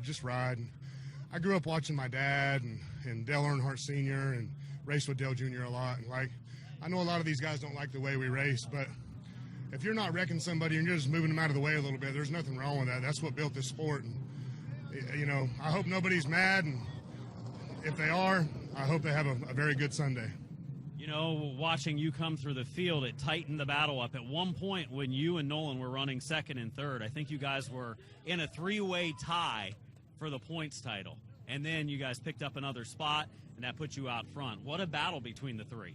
It was a great battle. And we had some unfortunate circumstances early on, put us in that position. Otherwise, we would have had a decent lead. But I can't thank everybody enough. Aaron Lane's at home tonight. Sorry, I wish you were here. Eagle Steel, Alpha Prime, just everybody that makes it possible for us to do this. My brother, he works his butt off. Everybody, Lloyd, Ben, Richie, I can't name everybody, but just so thankful. Mike Swaim, I love you, man. You're awesome. My dad, Angie, just everybody that makes it possible for us to come do this. I don't do this for a living. We do it for other people, and so it's just a blast that everybody put this deal together.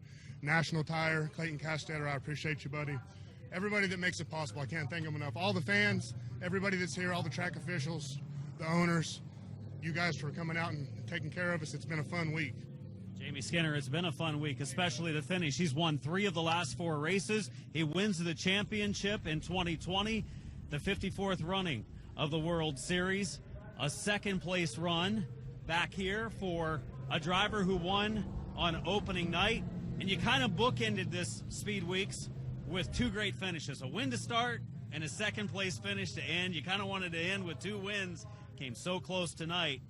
Car was still good at the end, just kind of got behind there after that last restart, right? Yeah, no, I mean, we slipped up there on that last restart, slid it down into 1 and lost a couple positions. Car was fast enough to get them back for sure. I mean, I can't thank these guys enough, my whole crew, Butch Van Doren, Mom, Dad, everyone who makes this happen, because, I mean, without them, we wouldn't be here right now. Were you kind of hoping for one more yellow to get up there and battle with the 5 on the last couple of laps because the car still looked good? Yeah, I definitely would have liked to see yellow, but I found that our car was better on a long run than a short run, so I'm kind of glad it also went the way it did. Nicholas Noggle, second-place run tonight. A good week for the driver from Nova Scotia here at the World Series. All the way back here in the 3rd position. What a week, though, that they had with a couple of wins, some podium finishes, couple of different cars that he had during the course of the week. Jet Nolan had a pretty good race car tonight. Up front, what a battle for the point championship, too. At one time, you, Skinner, and Mosak were all tied, and then it shuffled up there at the end after the last restart to kind of battle things out. But all in all, pretty good finish to the week. Yeah, it wasn't a bad finish. I mean, we were a little bit tight, so I think that's what messed us up. I wish we wouldn't have been, but Jet Motorsports put a great car together for me to race. I mean, they've had to do it twice this week, so I can't thank them enough for bringing another car to the track and letting me race. It wouldn't happen without Nolan's Roofing and Cypress Ridge Hunting Preserve backing me, too. You know, early in the week you said you just loved to race. You got to race the Super. You got to race the Pro Late model. You had some great finishes in this Pro Late model. Frustrating parts of the early stage of the week. Were you happy with the way the second half of the week went? Yeah, we were happy with how the second half of the week went. We were disappointed in the beginning, but, I mean, what can you do? It's racing, so. Jet Nolan, 3rd-place run tonight. Came up just short in the championship, but the teenage driver is going to be interesting to watch over the next couple of years.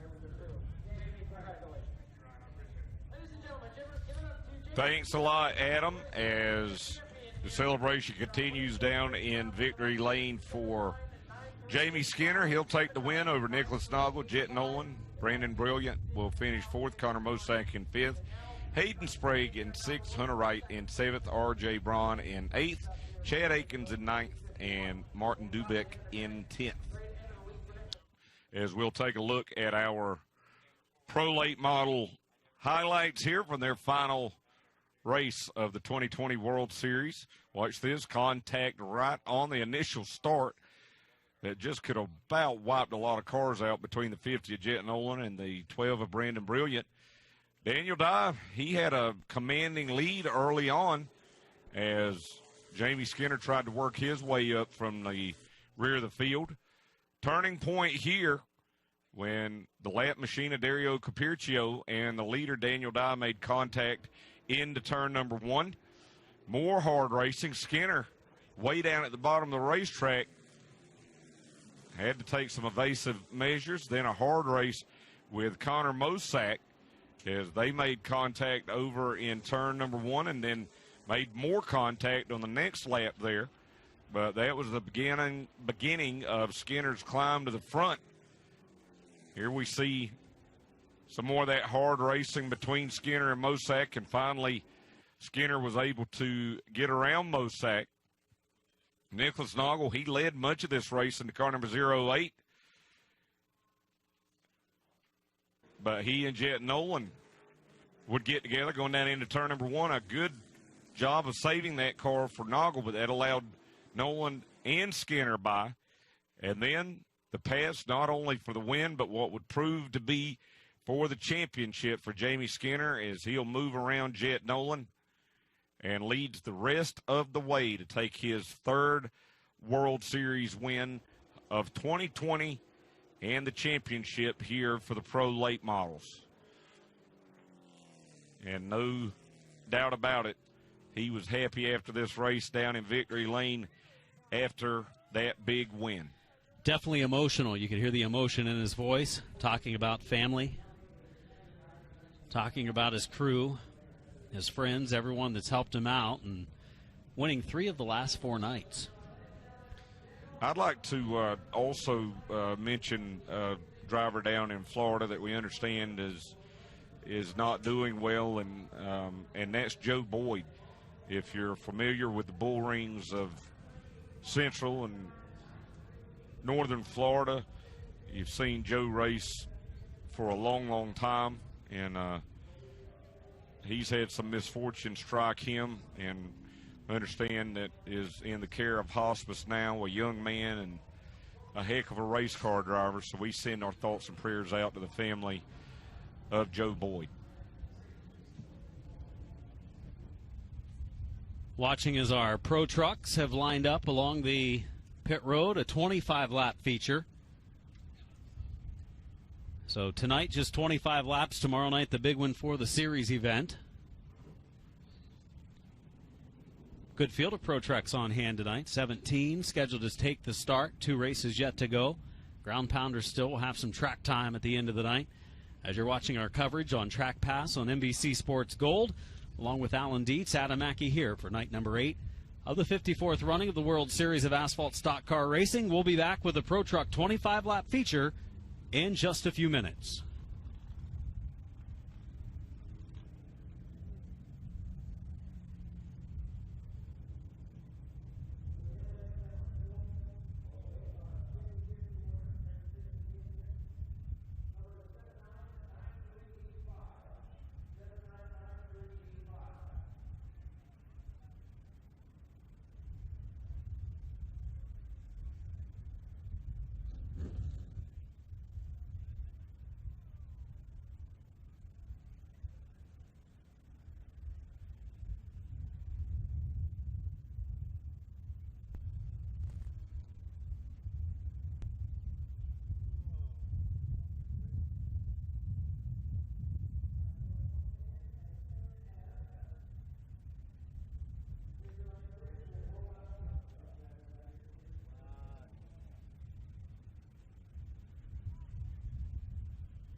Pro Trucks have come on to the track for their first event of the week here at the World Series. First presentation of the competition. 6 drivers at the front of our field, inverted after qualifying earlier. Devin McLeod out of Zephyr Hills, Florida in the 25 was 6th fastest in group qualifying earlier tonight, with Bray Holmes in the 57 out of Auburndale, Florida, starting in the 2nd spot. And there's a 67 showing us both sides of the truck before the start of the race tonight. Back in row 2 will be Becca Monopoly. There you Lakeland, go. That Florida. sounded better. And to her outside will be the 92 truck of Brennan Pletcher from Lehigh Acres, Florida. Derek Pugh out of West Palm Beach, Florida in the number 3, starting in the 5th spot. And top qualifier, Nick Hernandez in the 37, starting in the 6th spot. Starting back in 7th, Carter truck number 21. I need to throw a quarter in the jar there. He's from Spring Hill, Florida, Leroy Moore. The outside, the 35 from DeLand, Florida, Michael Whipple. Dodge Carlberg from Palmetto, Florida in the 94 truck, starting in the 9th spot. Lucas Leone out of Connecticut in the 1NE, starting in the 10th spot. Starting 11th, out of Bartow, Florida, the home of Rick Wilson, 53 of Brandon Martin. From Eustis, Florida, truck number 41 of Jeffrey White. Vince Keeler. No relation to our Mark Keeler, starting in the 13th spot. He's from Sebastian, Florida. And the 67. In the Q truck, it's Nick White, starting back in the 14th position. Starting back in 15th will be Donnie Burkhalter from Orlando, Florida in the truck number 24. Jason Ferreira from Lowell, Massachusetts in the 24J, and rounding out the field, Todd Hogg from Winter Garden, Florida in the truck number 54. 25 laps here for these pro trucks. And as you said, the series will be in action tomorrow night for 50 laps, along with the super late models for 100 laps, Florida Modifieds, and the super stocks. 17 trucks scheduled to take the green. Trucks also still in action over at Daytona International Speedway. That race yet to come to a finish. You know, a lot of these drivers are, I would say all of these drivers have to work for a living. So a lot of them actually came in after work today and really added to the truck count. And then tomorrow, with it being a Florida Pro Truck Challenge Series race, they're expecting around 25 trucks here tomorrow night. Wave lap has taken place. The 25, Devin McLeod, Bray Holmes in the 57, our front row. First look at the Pro Trucks this week. We've seen the Pro Trucks in action during our World Series competition for a good number of years now, and tend to put on a pretty good show for the most part. And as I understand, they're racing on slicks, and they used to race on grooved tires a lot like the Florida Modifieds, also going to the racing slick. Next time around, we're going to go green, as the cooler conditions have seen the crowd dwindle a little bit tonight as the night has gone on. Started with a pretty good crowd despite the weather all day, and one of the coldest days of the week. And not terrible. I mean, you know.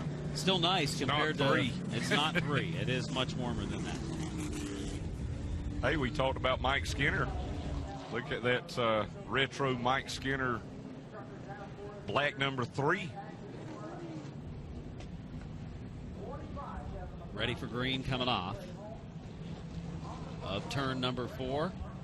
You mentioned Jamie Skinner, mentioned his dad Mike, and of course the Intimidator.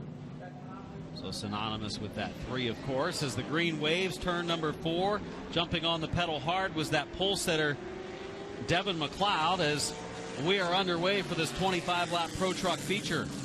Whoa, sliding up the track, that 57 of Holmes, 3 wide, contact made, they continue on. 37 running in the 2nd spot. Top qualifier Hernandez making some big runs, not the 2nd spot, still back in 5th actually, boxed in there behind the number 3 of Pugh. Brennan Pletcher in that truck number 92. He's got Pugh now down to his inside as they go back into turn 3 here. Well, these drivers really working the wheel. You mentioned the tires, a harder compound, slicks, but they're sideways working this track with a couple of laps completed. Leading the way, the front of the pack, the pole sitter, Devin McLeod.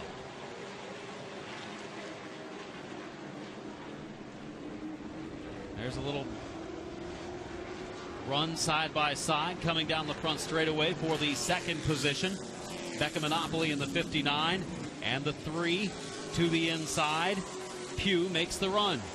And a lot of people had Becca Monopoly in that 59 truck circled as potentially the first female driver to ever win at the World Series, but right now she's struggling, or the first female driver since Jessica Murphy won here at the World Series, and that was a number of years ago.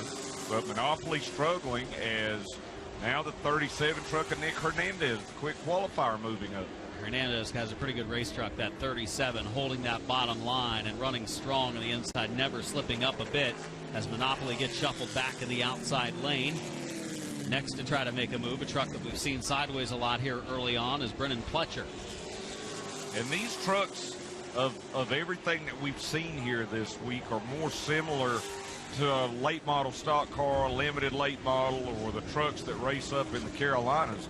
Now, there are some differences, but they're more closely related to those types of vehicles as opposed to a super late model or a pro late model. Now, we mentioned about Becca Monopoly in that 59 truck looking to become the first female to win here at the World Series since Becca Caston did in a super late model, and Jessica Murphy, she did it here in trucks and limited late models. 59 of Monopoly holding the bottom line now. Running in the 4th position. Hernandez running in the 3rd spot. There's the Q truck moving over, allowing the other trucks to go by. The Q of Nick White. At the front of the pack, the leader, the 25 of McLeod, but the 3 of Pugh has closed the gap. 3 of Pugh running in the 2nd spot, 37 of Hernandez. That truck is on the move from 6th to 3rd and looks to be the best race truck in this event. Yeah, it's going to get interesting here as Hernandez slides that 37 truck out of turn number 4. But both of these trucks are faster, no doubt. Derek Pugh in that 3 and Nick Hernandez in the 25 of Devin McLeod. But, hey, that's why it's a race. You never know how it's going to shake out. 15 laps to go this time. McLeod had some trouble in turns 3 and 4 just that last lap. These truck drivers are having to wheel these machines, holding on to these trucks that look awful free on the handling side as they are nose to tail up front. 3 podium spots right there, led by Devin McLeod. So now Derek Pugh here in the 3. He'll take a peek to the inside of McLeod. But again, a tight 3-truck draft back into turns 1 and 2. Look at that 25 truck, though. He is really having to work that truck. Is McLeod. Here comes Derek Pugh to his inside. Pugh makes the move. Here comes Hernandez along on the bottom of the track. In fact, a couple of tires down onto the apron. Takes the 2nd position. Change for the lead into the top spot. Derek Pugh right around the halfway mark. They will see the cross flags next time by. And I think they're going to check out on Devin McLeod now that they've been able to work around that 25. What can Nick Hernandez do here with Pugh? Pugh gets a little bit loose in turn 4. Hernandez, he gets a nose down low into turn 1. Side by side for the lead. They go through turn 1. They head to turn 2. Hernandez right on the bottom, then pushes up off the 2nd turn. Close racing for the lead. And right now, Pugh is struggling with the handle on that truck. Hernandez in the 37 handling much better. But, you know, as Pugh kind of slides around, Hernandez is having to change the way he's getting around here. And again, whoa, and look at that, out of turn number 2. I believe that was the Q truck. And the Q stands for questioning what was going on there out of turn number 2. Stopping in the outside lane right against the wall in a tough spot, and especially with a white truck, as the leaders were side by side and came up on that truck in a hurry that brought out our yellow flag. You heard how I reacted. How do you think they reacted? They probably a little bit of a scary moment there. Let's just say that was tight, especially because they were side by side.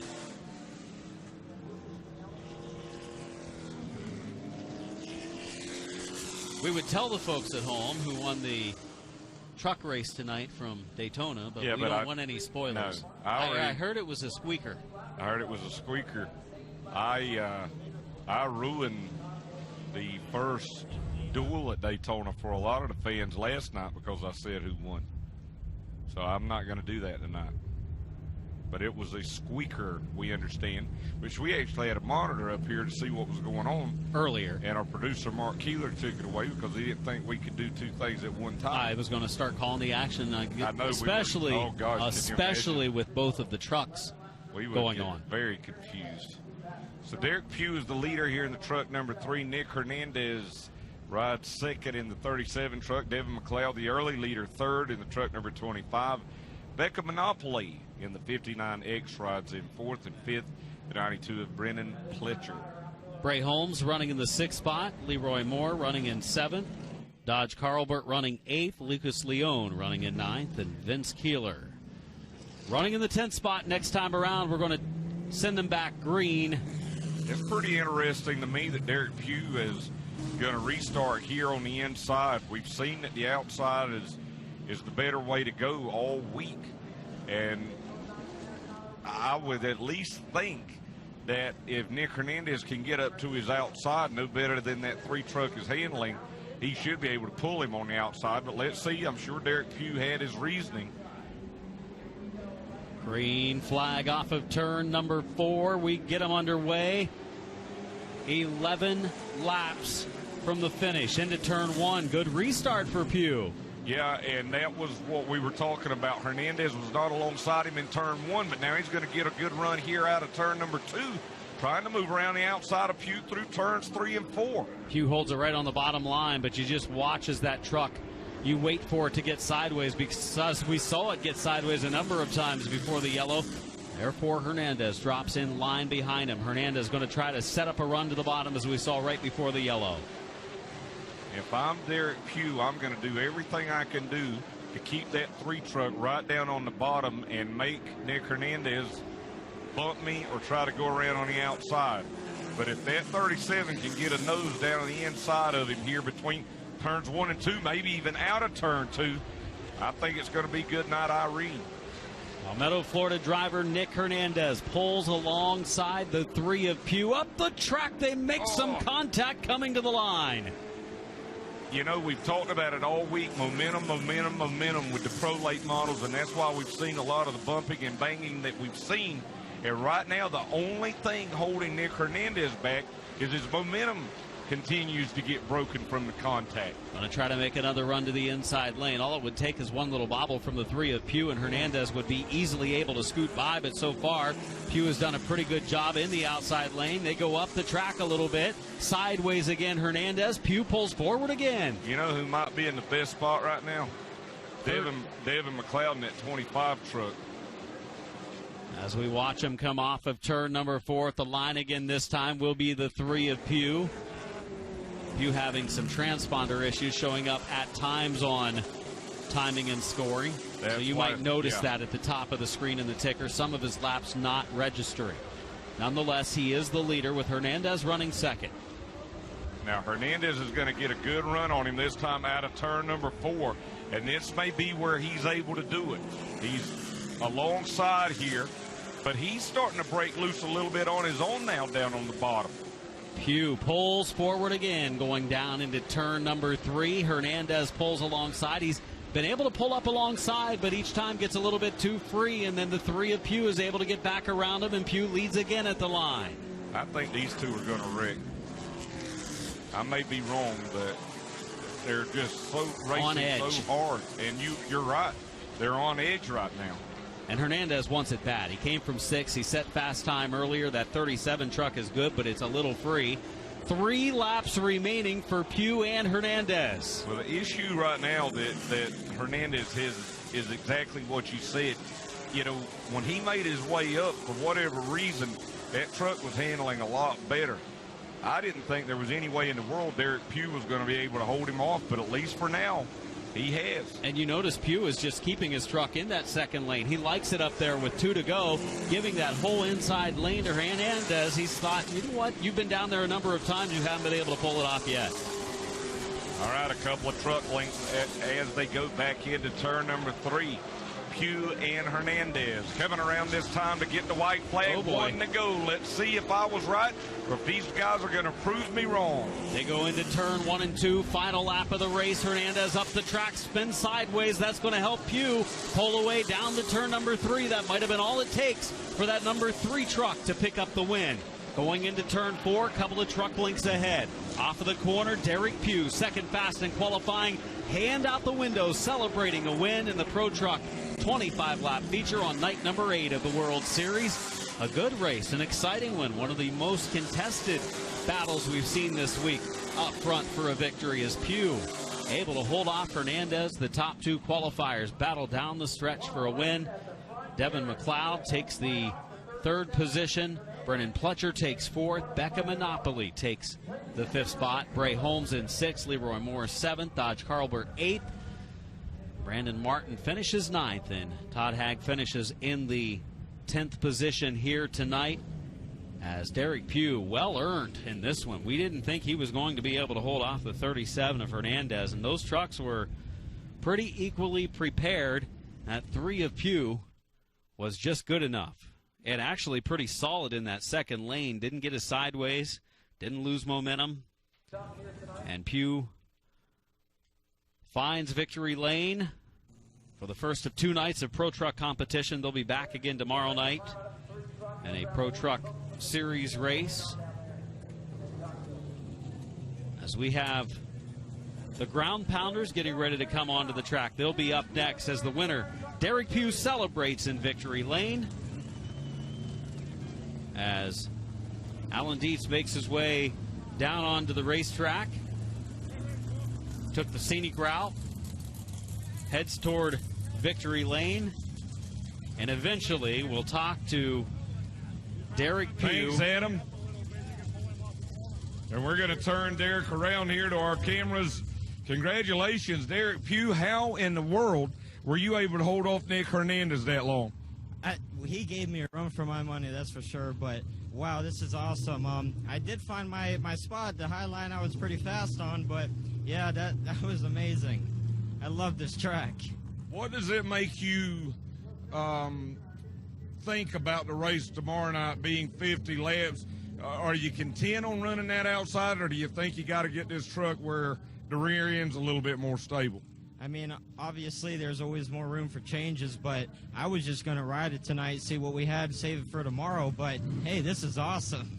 All right, a very happy Derek Pugh in victory lane as we'll work our way back now to the second place finisher, Nick Hernandez. And, Nick, you had to start back in row 3 due to the invert. And the way you came up, it looked like you were going to make mincemeat of these guys, but you just couldn't quite get around that 3. No, he just had a little bit on us there. He knew if he could hold us down that we couldn't get the run that we needed. So I think maybe tomorrow night we'll have to try the high side and see if we can make the high side work. How are you guys going to do this for 25 more laps tomorrow night? You guys look like you were on a dirt track. We'll be grease monkeys for sure. Be a handful, and we'll just keep on digging what we can. All right, Nick Hernandez is going to be looking for one more spot better tomorrow night here with the Florida Pro Truck Challenge Series 50-lapper. And we'll come back now to our third place finisher, Devin McLeod. And Devin, you just didn't quite have enough for those 2 in front of you. Nah, man, I tell you, we've had a hell of a day. Had 2 rocker arm studs pull out, so we didn't get much practice, and we're on 300-plus lap old tires. Decided to put a right rear on for the race. The 92 is a little bit better, but I'm happy with what we've got for what we, tire-wise and kind of our situation. So overall, pretty good night. I think it was a great night. It was definitely a great night for us, Adam. That was a heck of a race here for these pro trucks. I can't wait to see them again here tomorrow night for 50 laps. Absolutely. Truck race was a good one, and I think we'll see a couple of those drivers we saw tonight battling for the win back up front battling one night from now. Taking a look at the replay of how we got to the finish of this Pro Truck feature. The 25 of McLeod jumped out front in the lead early. And you can see that 57 truck, scary moment as it slid way up the track. Bray Holmes fell out of the top 5. And there was a battle for the lead as the 3 of Pugh was able to take the position. 37 of Hernandez moved into the second spot. And then these two drivers battled it out down the stretch for the second half of this race. Lap after lap. Hernandez kept getting to the inside. See the 37. Hernandez looking to the outside, battled to the inside. They made some contact at times, and he just could not clear the 3 of Pugh. A lot of contact as they continued to battle. Came down to the white flag, and it was just the bobble coming off of the second turn. That was enough as Hernandez turned sideways and Pugh pulled ahead. Hand out the window, coming to victory. Celebrating here tonight at the World Series. Derek Pugh, good run there. Which brings us to our final race of the night, the Ground Pounders. Lined up down on pit road.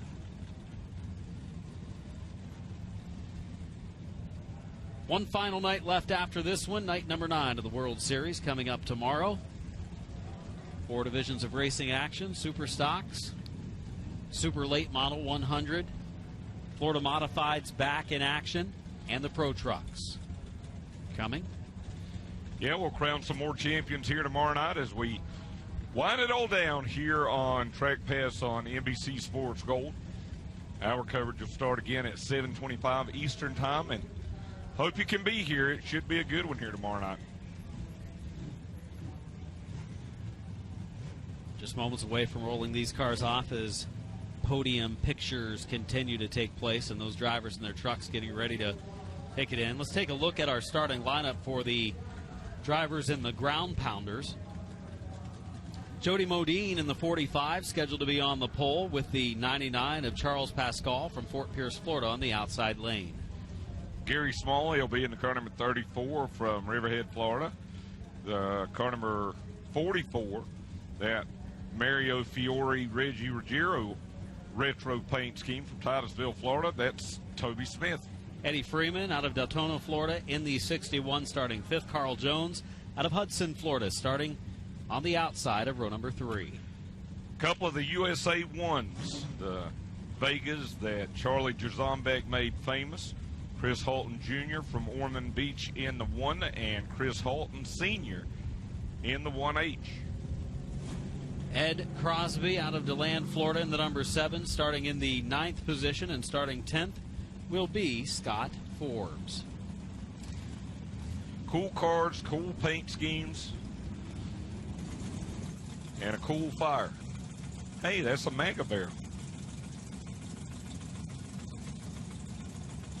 Some could say that's a dumpster fire, too. But just a burning barrel.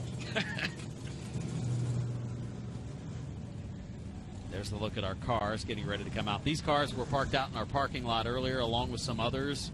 As fans came into the racetrack, the front gate throughout the day, they were able to go out and look at some of the vintage cars. Always a little show going on the day of the Richie Evans Memorial.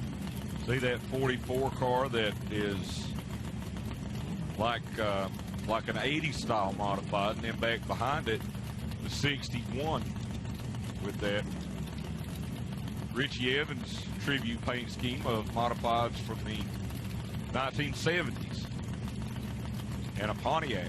Got some full fender cars out here too. Good mix of a little bit of everything throughout the years. It's always neat to me, you know. I've seen the Flathead Fords race, and different vintage groups race, you know, in the Carolinas and here in Florida. And if nothing else, it's just cool to see these old paint schemes, these old style bodies, and even the motors. I mean, it really takes you back.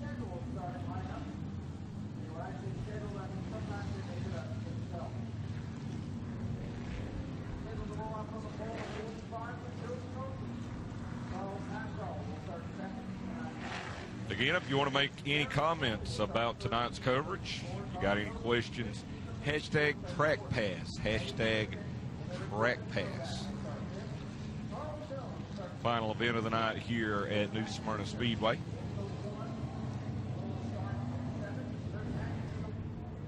Had some rough weather today. Today was the worst weather day we've had, and of course it fell on the Richie Evans Memorial 100s. We get the one-to-go signal for this feature event. Now, these cars do not have transponders. They are being hand scored, so you will not see the ticker scroll up at the top of the screen for this event. As I said, these cars have no transponders, so they will be hand scored. The 45 of Modine, the 99 of Pascal, bringing them to green, turn number 4. As we get up to speed, we are underway. Whoa! And look out. Look out again. We're not done. Keep Still catching out. up to the wheel. And easy peasy heading into turn 1. Yeah. Hey, that worked out pretty good for the 99. There's our pair of 1 cars as we see the 7 move to the outside. That's Ed Crosby. There's the Richie Evans 61 machine of Eddie Freeman running the outside lane. Whoa, that car, out of control, sideways down the front stretch. Look out. Wouldn't you hate to wreck one of these vintage cars? They look so great. And don't want to wreck them, that's for sure. It happens, and we've seen 2 that were very close to happening. We've heard they've wrecked cars here in spectator races. Oh, yeah. Stuff went viral. One of our 1s, Hatton machine. 25-lap race for these ground pounders. There's the 7, one of the fendered cars to the outside. Crosby making a move on a modified. I love that one that looks like one of Charging Charlie J's machines that so many of the folks up around Long Island pulled for. Good side-by-side battle there. Out front, leading the way is Pascal in the 99. There was a close call for the 7 of Crosby. Yeah, he might have hit that wall. There's the leader. Oh, and in turn 3, big smoke. As we watch the 99, 129, there are parts and pieces of that engine flying everywhere over turns 3 and 4. You could see pieces of the engine flying up the track. It was good while it lasted. As the 129 pulls down pit road.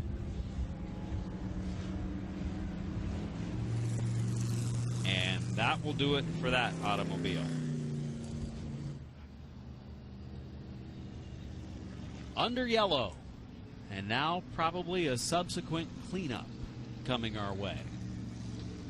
The New Smyrna Speedway Duke buggy will come out and put some speedy dry down. We've completed 4 laps. 21 laps to go. Mighty Mike Moran above the window on that 129 ride. Nice looking ride, but you see the smoke coming out by the air cleaner. Old school Chevrolet. And you could literally see pieces of engine parts bouncing up the banking in turn 1 and 2. Yeah, I think we'll take a look at that in a minute and see the replay of what happened there on Mike Moran's car. As we will go red to allow cleanup to take place down in turns 3 and 4. Selfie time down in front of the 44 car. And Mike's having a little bit of trouble getting out of the car. Guys reaching back in, I think.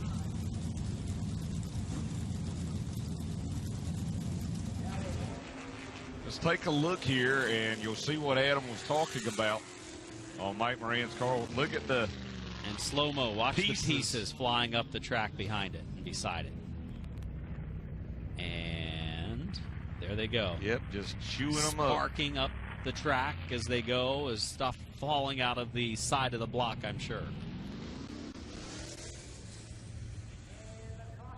So, well, it's probably nothing a little bit of flex tape won't fix. Probably more than a little bit. Okay, some Flex Seal. You seen what they could do with that boat? They can do some great stuff.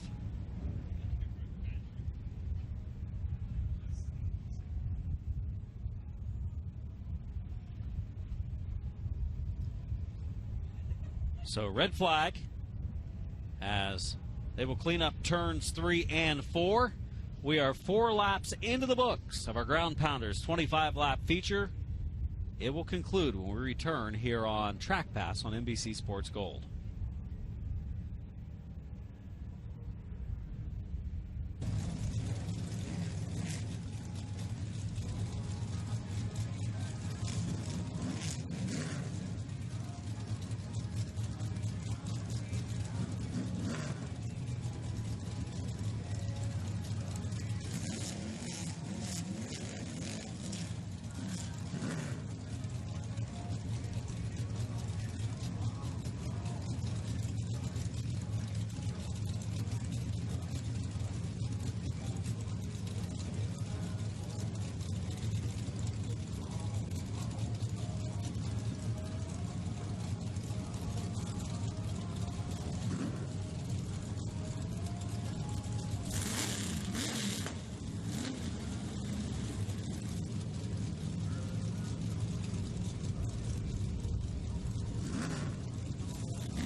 Be sure to join us here on Track Pass on NBC Sports Gold tomorrow night, 7:25 Eastern Time, as we conclude the 54th Annual World Series of Asphalt Stock Car Racing, featuring the Orange Blossom 100 for the super late models.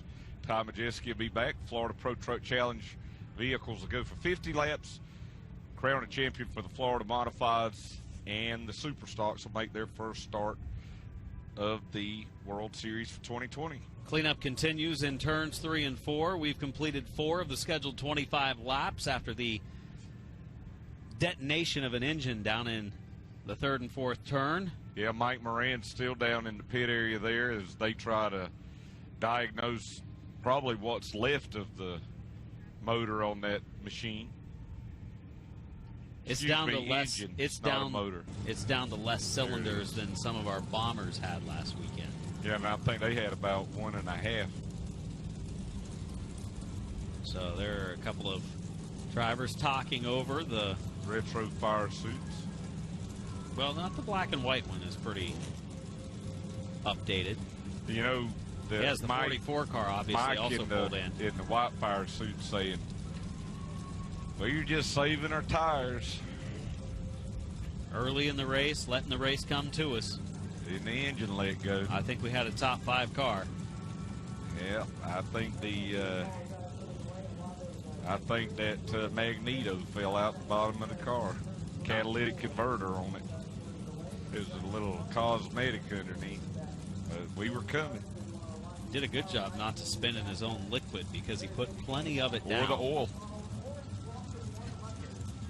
Bring up a valid point. You set me up on that one, man. That's what I'm here for. Oh, man. We have had a good time down here, haven't we? Yes, we have. 8 nights of fun with 1 night left, and I think we're about to see a great super late model race tomorrow night in a 100-lap event. Cleanup continues in turns 3 and 4, moments away from getting the cars rolling again on our front straightaway. They'll have the cars, I'm sure, run through that drying agent a couple of times as you're watching our coverage of the final race on night number 8, Track Pass on NBC Sports Gold. I'm not getting off right now. I think that's the first time I've seen the guy with the black fire suit say anything. Mike's still telling him about how he was saving his tires.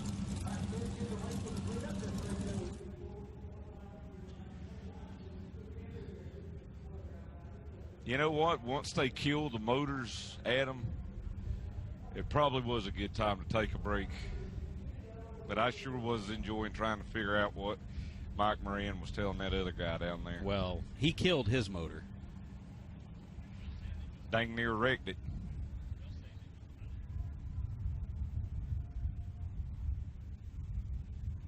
So, waiting for them to resume. 21 laps to go. Going to get some word from timing and scoring, making sure this one's still going to be 25 laps in distance. We've heard some conflicting reports come across the wire. Yep, the old teletype.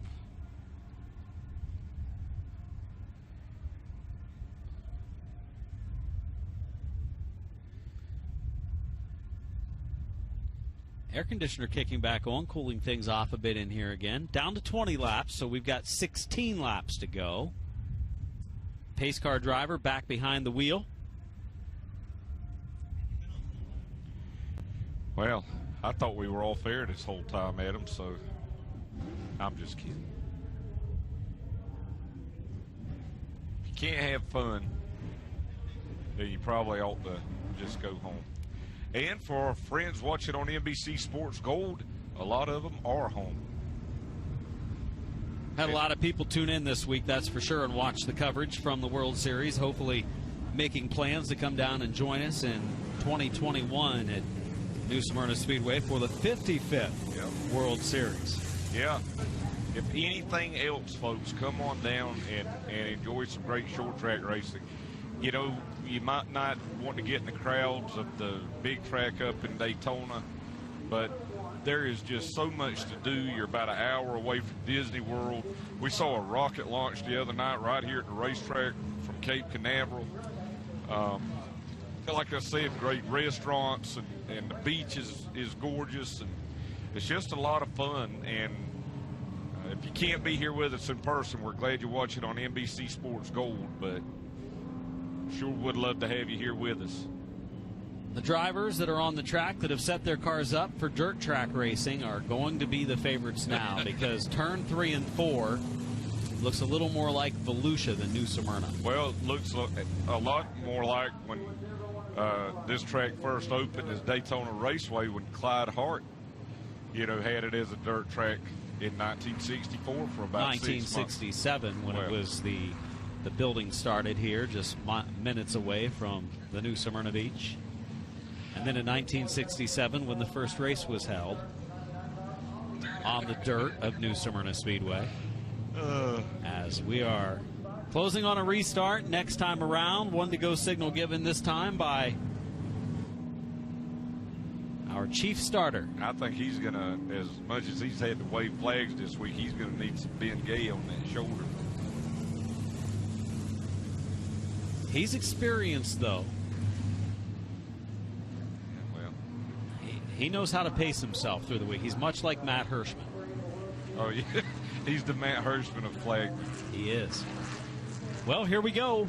Ready for a restart. It's going to be a little slick down in turns 3 and 4. Look, I mean, it does look like a dirt track down there. Green is out. The leader is the 99 of Charles Pascal. A couple of Pontiacs up in the front of the field. The 10 Indian. 45 was much more righted that time on the restart. Jody Modine. Oh, there it is. There's the sideways. Oh, the 99 is spun. Look out down in the corner. Our leader, Pascal, has lost it, and the yellow flag is out.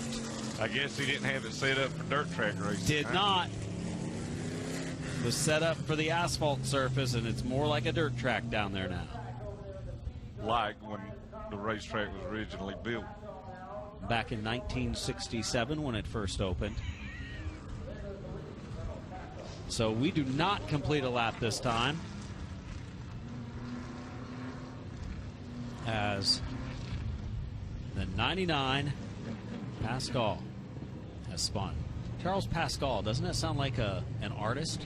Yeah, but remember back in the 1960s there was actually a race car driver named Jim Pascal. Spelled the same way, and he won the World 600 driving a car for Petty Enterprises, and was a pretty good race car driver. And he gets his car going again. The thing about it is when you come down here, there's so much history that goes back 100 years when you think about Daytona Beach and Ormond and the speed trials that were held here in the early 1900s with the Bluebird, the beach races. Smokey Unick had his shop here in Daytona Beach. Marvin Pinch lived down here. Fireball Roberts lived down here. I mean, there's just so many people and things that have happened in this sport that really started here in Daytona Beach. Ready for green, coming off of 4 this time. Still 21 from the finish. New leader. It's the 45.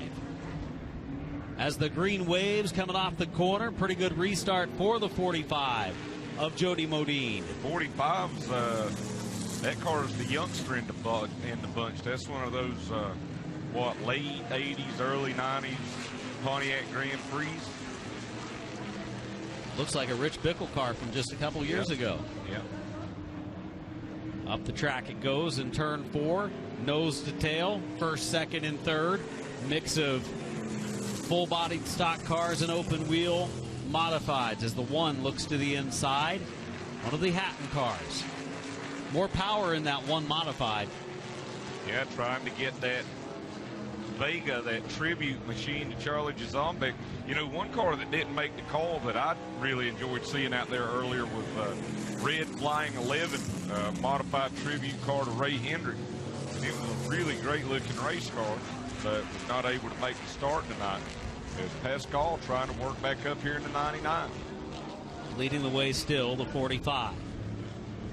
45, driven by Modine out front, and it doesn't look like the one of Hatton's going to challenge, but the car that may challenge, coming back from a spin, trying to pull off a Danny Sullivan spin and win, is this 99 car of Pascal.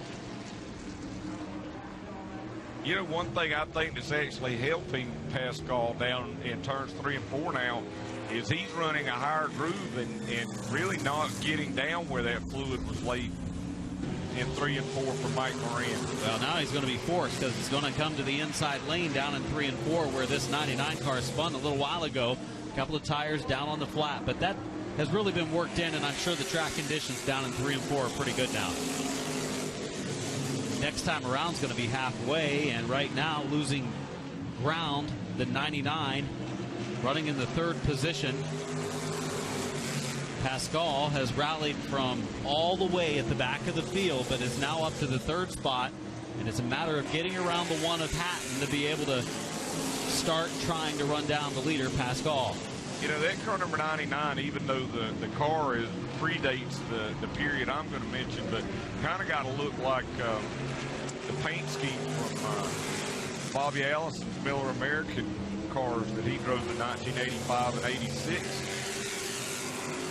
Losing a little ground to the one now. That one has a hammer under the hood. Faster down the straightaways, maybe the fastest car down the straightaway, but not getting through the turns well.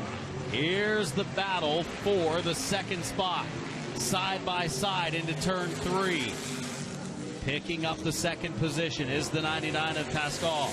Now sets his sights on the leader working traffic down in turn 1.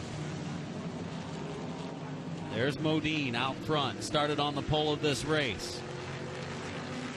And, you know, really when you look at that car, you know, that looks, you mentioned it looks a lot like Rich Bickle's car did at one time, but like the late models they raced here, what would you say, maybe 25 years ago or something? 13 complete. 7 to go. Going to be 6 to go the next time around for the leader. And these two cars are just ahead of the leader, Modine. That may help the 99 of Pascal close that gap a little bit as Modine gets around the outside. Great looking cars, though. That is a battle for position. The 1 of Hatton, the 7 of Crosby. Look at the brakes on that car. Oh, boy. Got the rear rotors glowing. And this is actually for 2nd, or 3rd, excuse me. Battle for a podium finish, and Crosby picks up the position if the brakes hold for the rest, and they're starting to catch fire on the rear rotors. Top 2 as we see the 3rd place car go down into the corner. 45, your leader, Modine. 2nd, the 99 of Pascal. Watching back is 3rd and 4th battle. Crosby in the 7. You could make a mean omelet on those brakes, couldn't you? You absolutely could. Those things are on fire. They're just about to be on fire. Literally. 3 laps to go.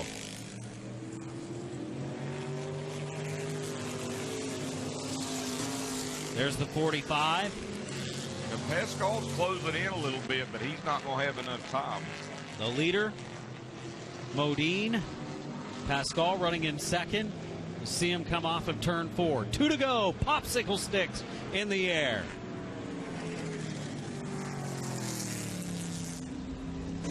Off of turn number 2. 45 of Modine down into turn number 3.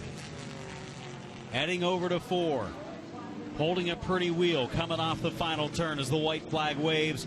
1 to go for Modine. I didn't think Pascal could catch you, but he's not that far behind him right now. If he'd have had about 5 more laps, I think he could have got there. Would have needed just a few more as they race into turn 3 off of turn 4. Driver from Florida in the 45. Jody Modine picks up the victory. 2nd place to Pascal, coming back from a spin earlier in the event. 7 made it. 3rd place, the 7 car of Ed Crosby. As that wraps up our final event of the evening, night number 8 of the World Series, as Jody Modine claims victory. Pascal, a good run for the 99 after the spin. Got a little loose stuff and maybe some of that liquid down there on the bottom of the racetrack after the restart, after the oil spill. It would have been good to see those two cars, if they could have restarted together and could have raced, but they just didn't have that chance.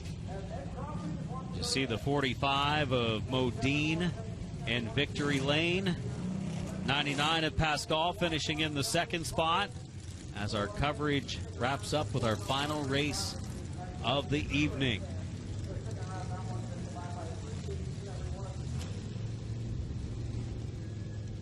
Modine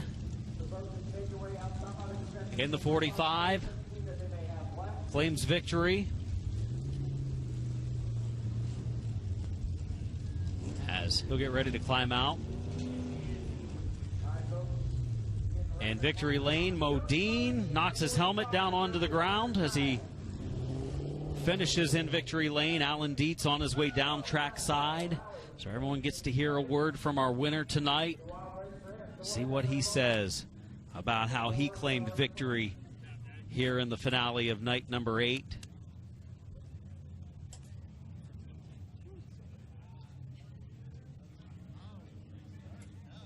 Winner Jody Modine.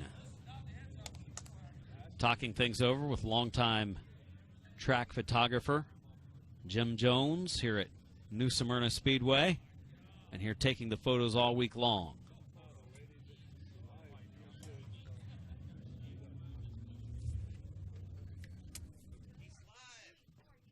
As there's a look at our finishers on the front straightaway. There's a look at our ground pounders heading to the pits as the 45 of Jody Modine is in victory lane, and Alan Dietz is down there with him. Talk to Jody Modine, our winner here. And Jody, congratulations. Tell me a little bit about this race car, what year it is, and a little bit of its history. This is a 77 old NASCAR Pro Series car. 77. I thought the nose is not, right? The nose, we couldn't find another nose because I messed that nose up here a while back ago. But, yeah, we're looking for one that matches this car. But, yeah, this car and that car, they're both old NASCARs. Tell me a little bit about the race tonight. I hated that you and Charlie didn't get a race there because the cars were pretty close, it looked like. Yeah, it was pretty good. I think he got loose on the restart on the with the oil dry and stuff in there. I seen it was pretty heavy in there, so I'm sure that's probably why he turned around there. Well, we said your car was probably set up for a dirt track, so it worked out good. Yeah, that first one I did. Oh yeah, I really kind of almost screwed that up, but yeah, it worked out all right, and I'm glad we were able to come out and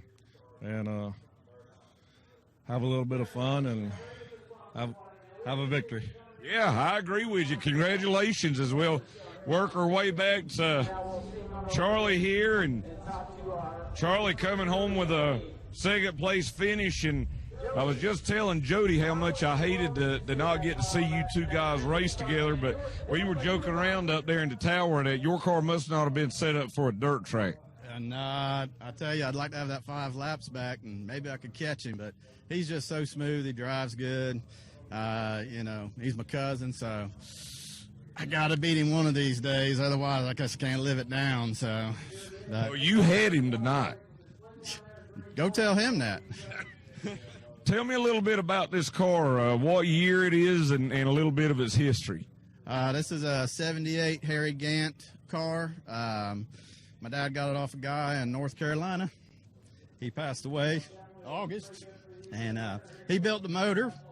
And my sister and family, cousins, we just wanted to see it out here again. So, well, I'm glad it's dirt, and this is first asphalt. So, well, I'm glad you brought it out, and it's a great tribute to your dad. Thank you very much. All righty, Charlie down here with his family, and glad to see him continuing the legacy of his dad, and this car being built and the motor and everything, and just a great story. And Adam, that's what So much about coming down to the World Series and just going to short track races in general. I'm going to stay down here. Thanks for tonight, man, and we'll do it again tomorrow night. Absolutely, we'll do it one more night, the final night of the World Series. Here's a look at some of the highlights from this evening. Craziness during our Tour-type modified event there that pushed the 58 Goodale car back. There was the pass for the lead down the stretch that put Hirschman back out in front, and Matt Hirschman claimed victory for the Tour-type modifieds in the Richie Evans Memorial 100. And there he was celebrating in victory lane. Hirschman with the W tonight, winning again the Richie Evans Memorial, where he's been so good in these 100-lap races at New Smyrna Speedway. Pro late models, a 100-lapper. Here was a start that got a little scary coming off of 2. Great save by Brilliant. Down the track, somehow Noggle squeezed through as well. Daniel Dye, he was leading and taken out by a car moving over for the leaders that, oh, he entered turn 1 a little bit deeper than the leader Daniel Dye thought he would. Here was the battle between Skinner on his way back to the front and Mosack. Skinner had moved up to 3rd at this point. There's Nolan moving over Noggle for the lead.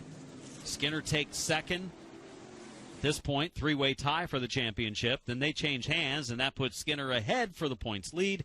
And the championship as he squeaks by the 50 car of Jet Nolan. Skinner claims the win, his 3rd of the week, and the championship. An emotional victory lane celebration for the driver of the number 5, Jamie Skinner.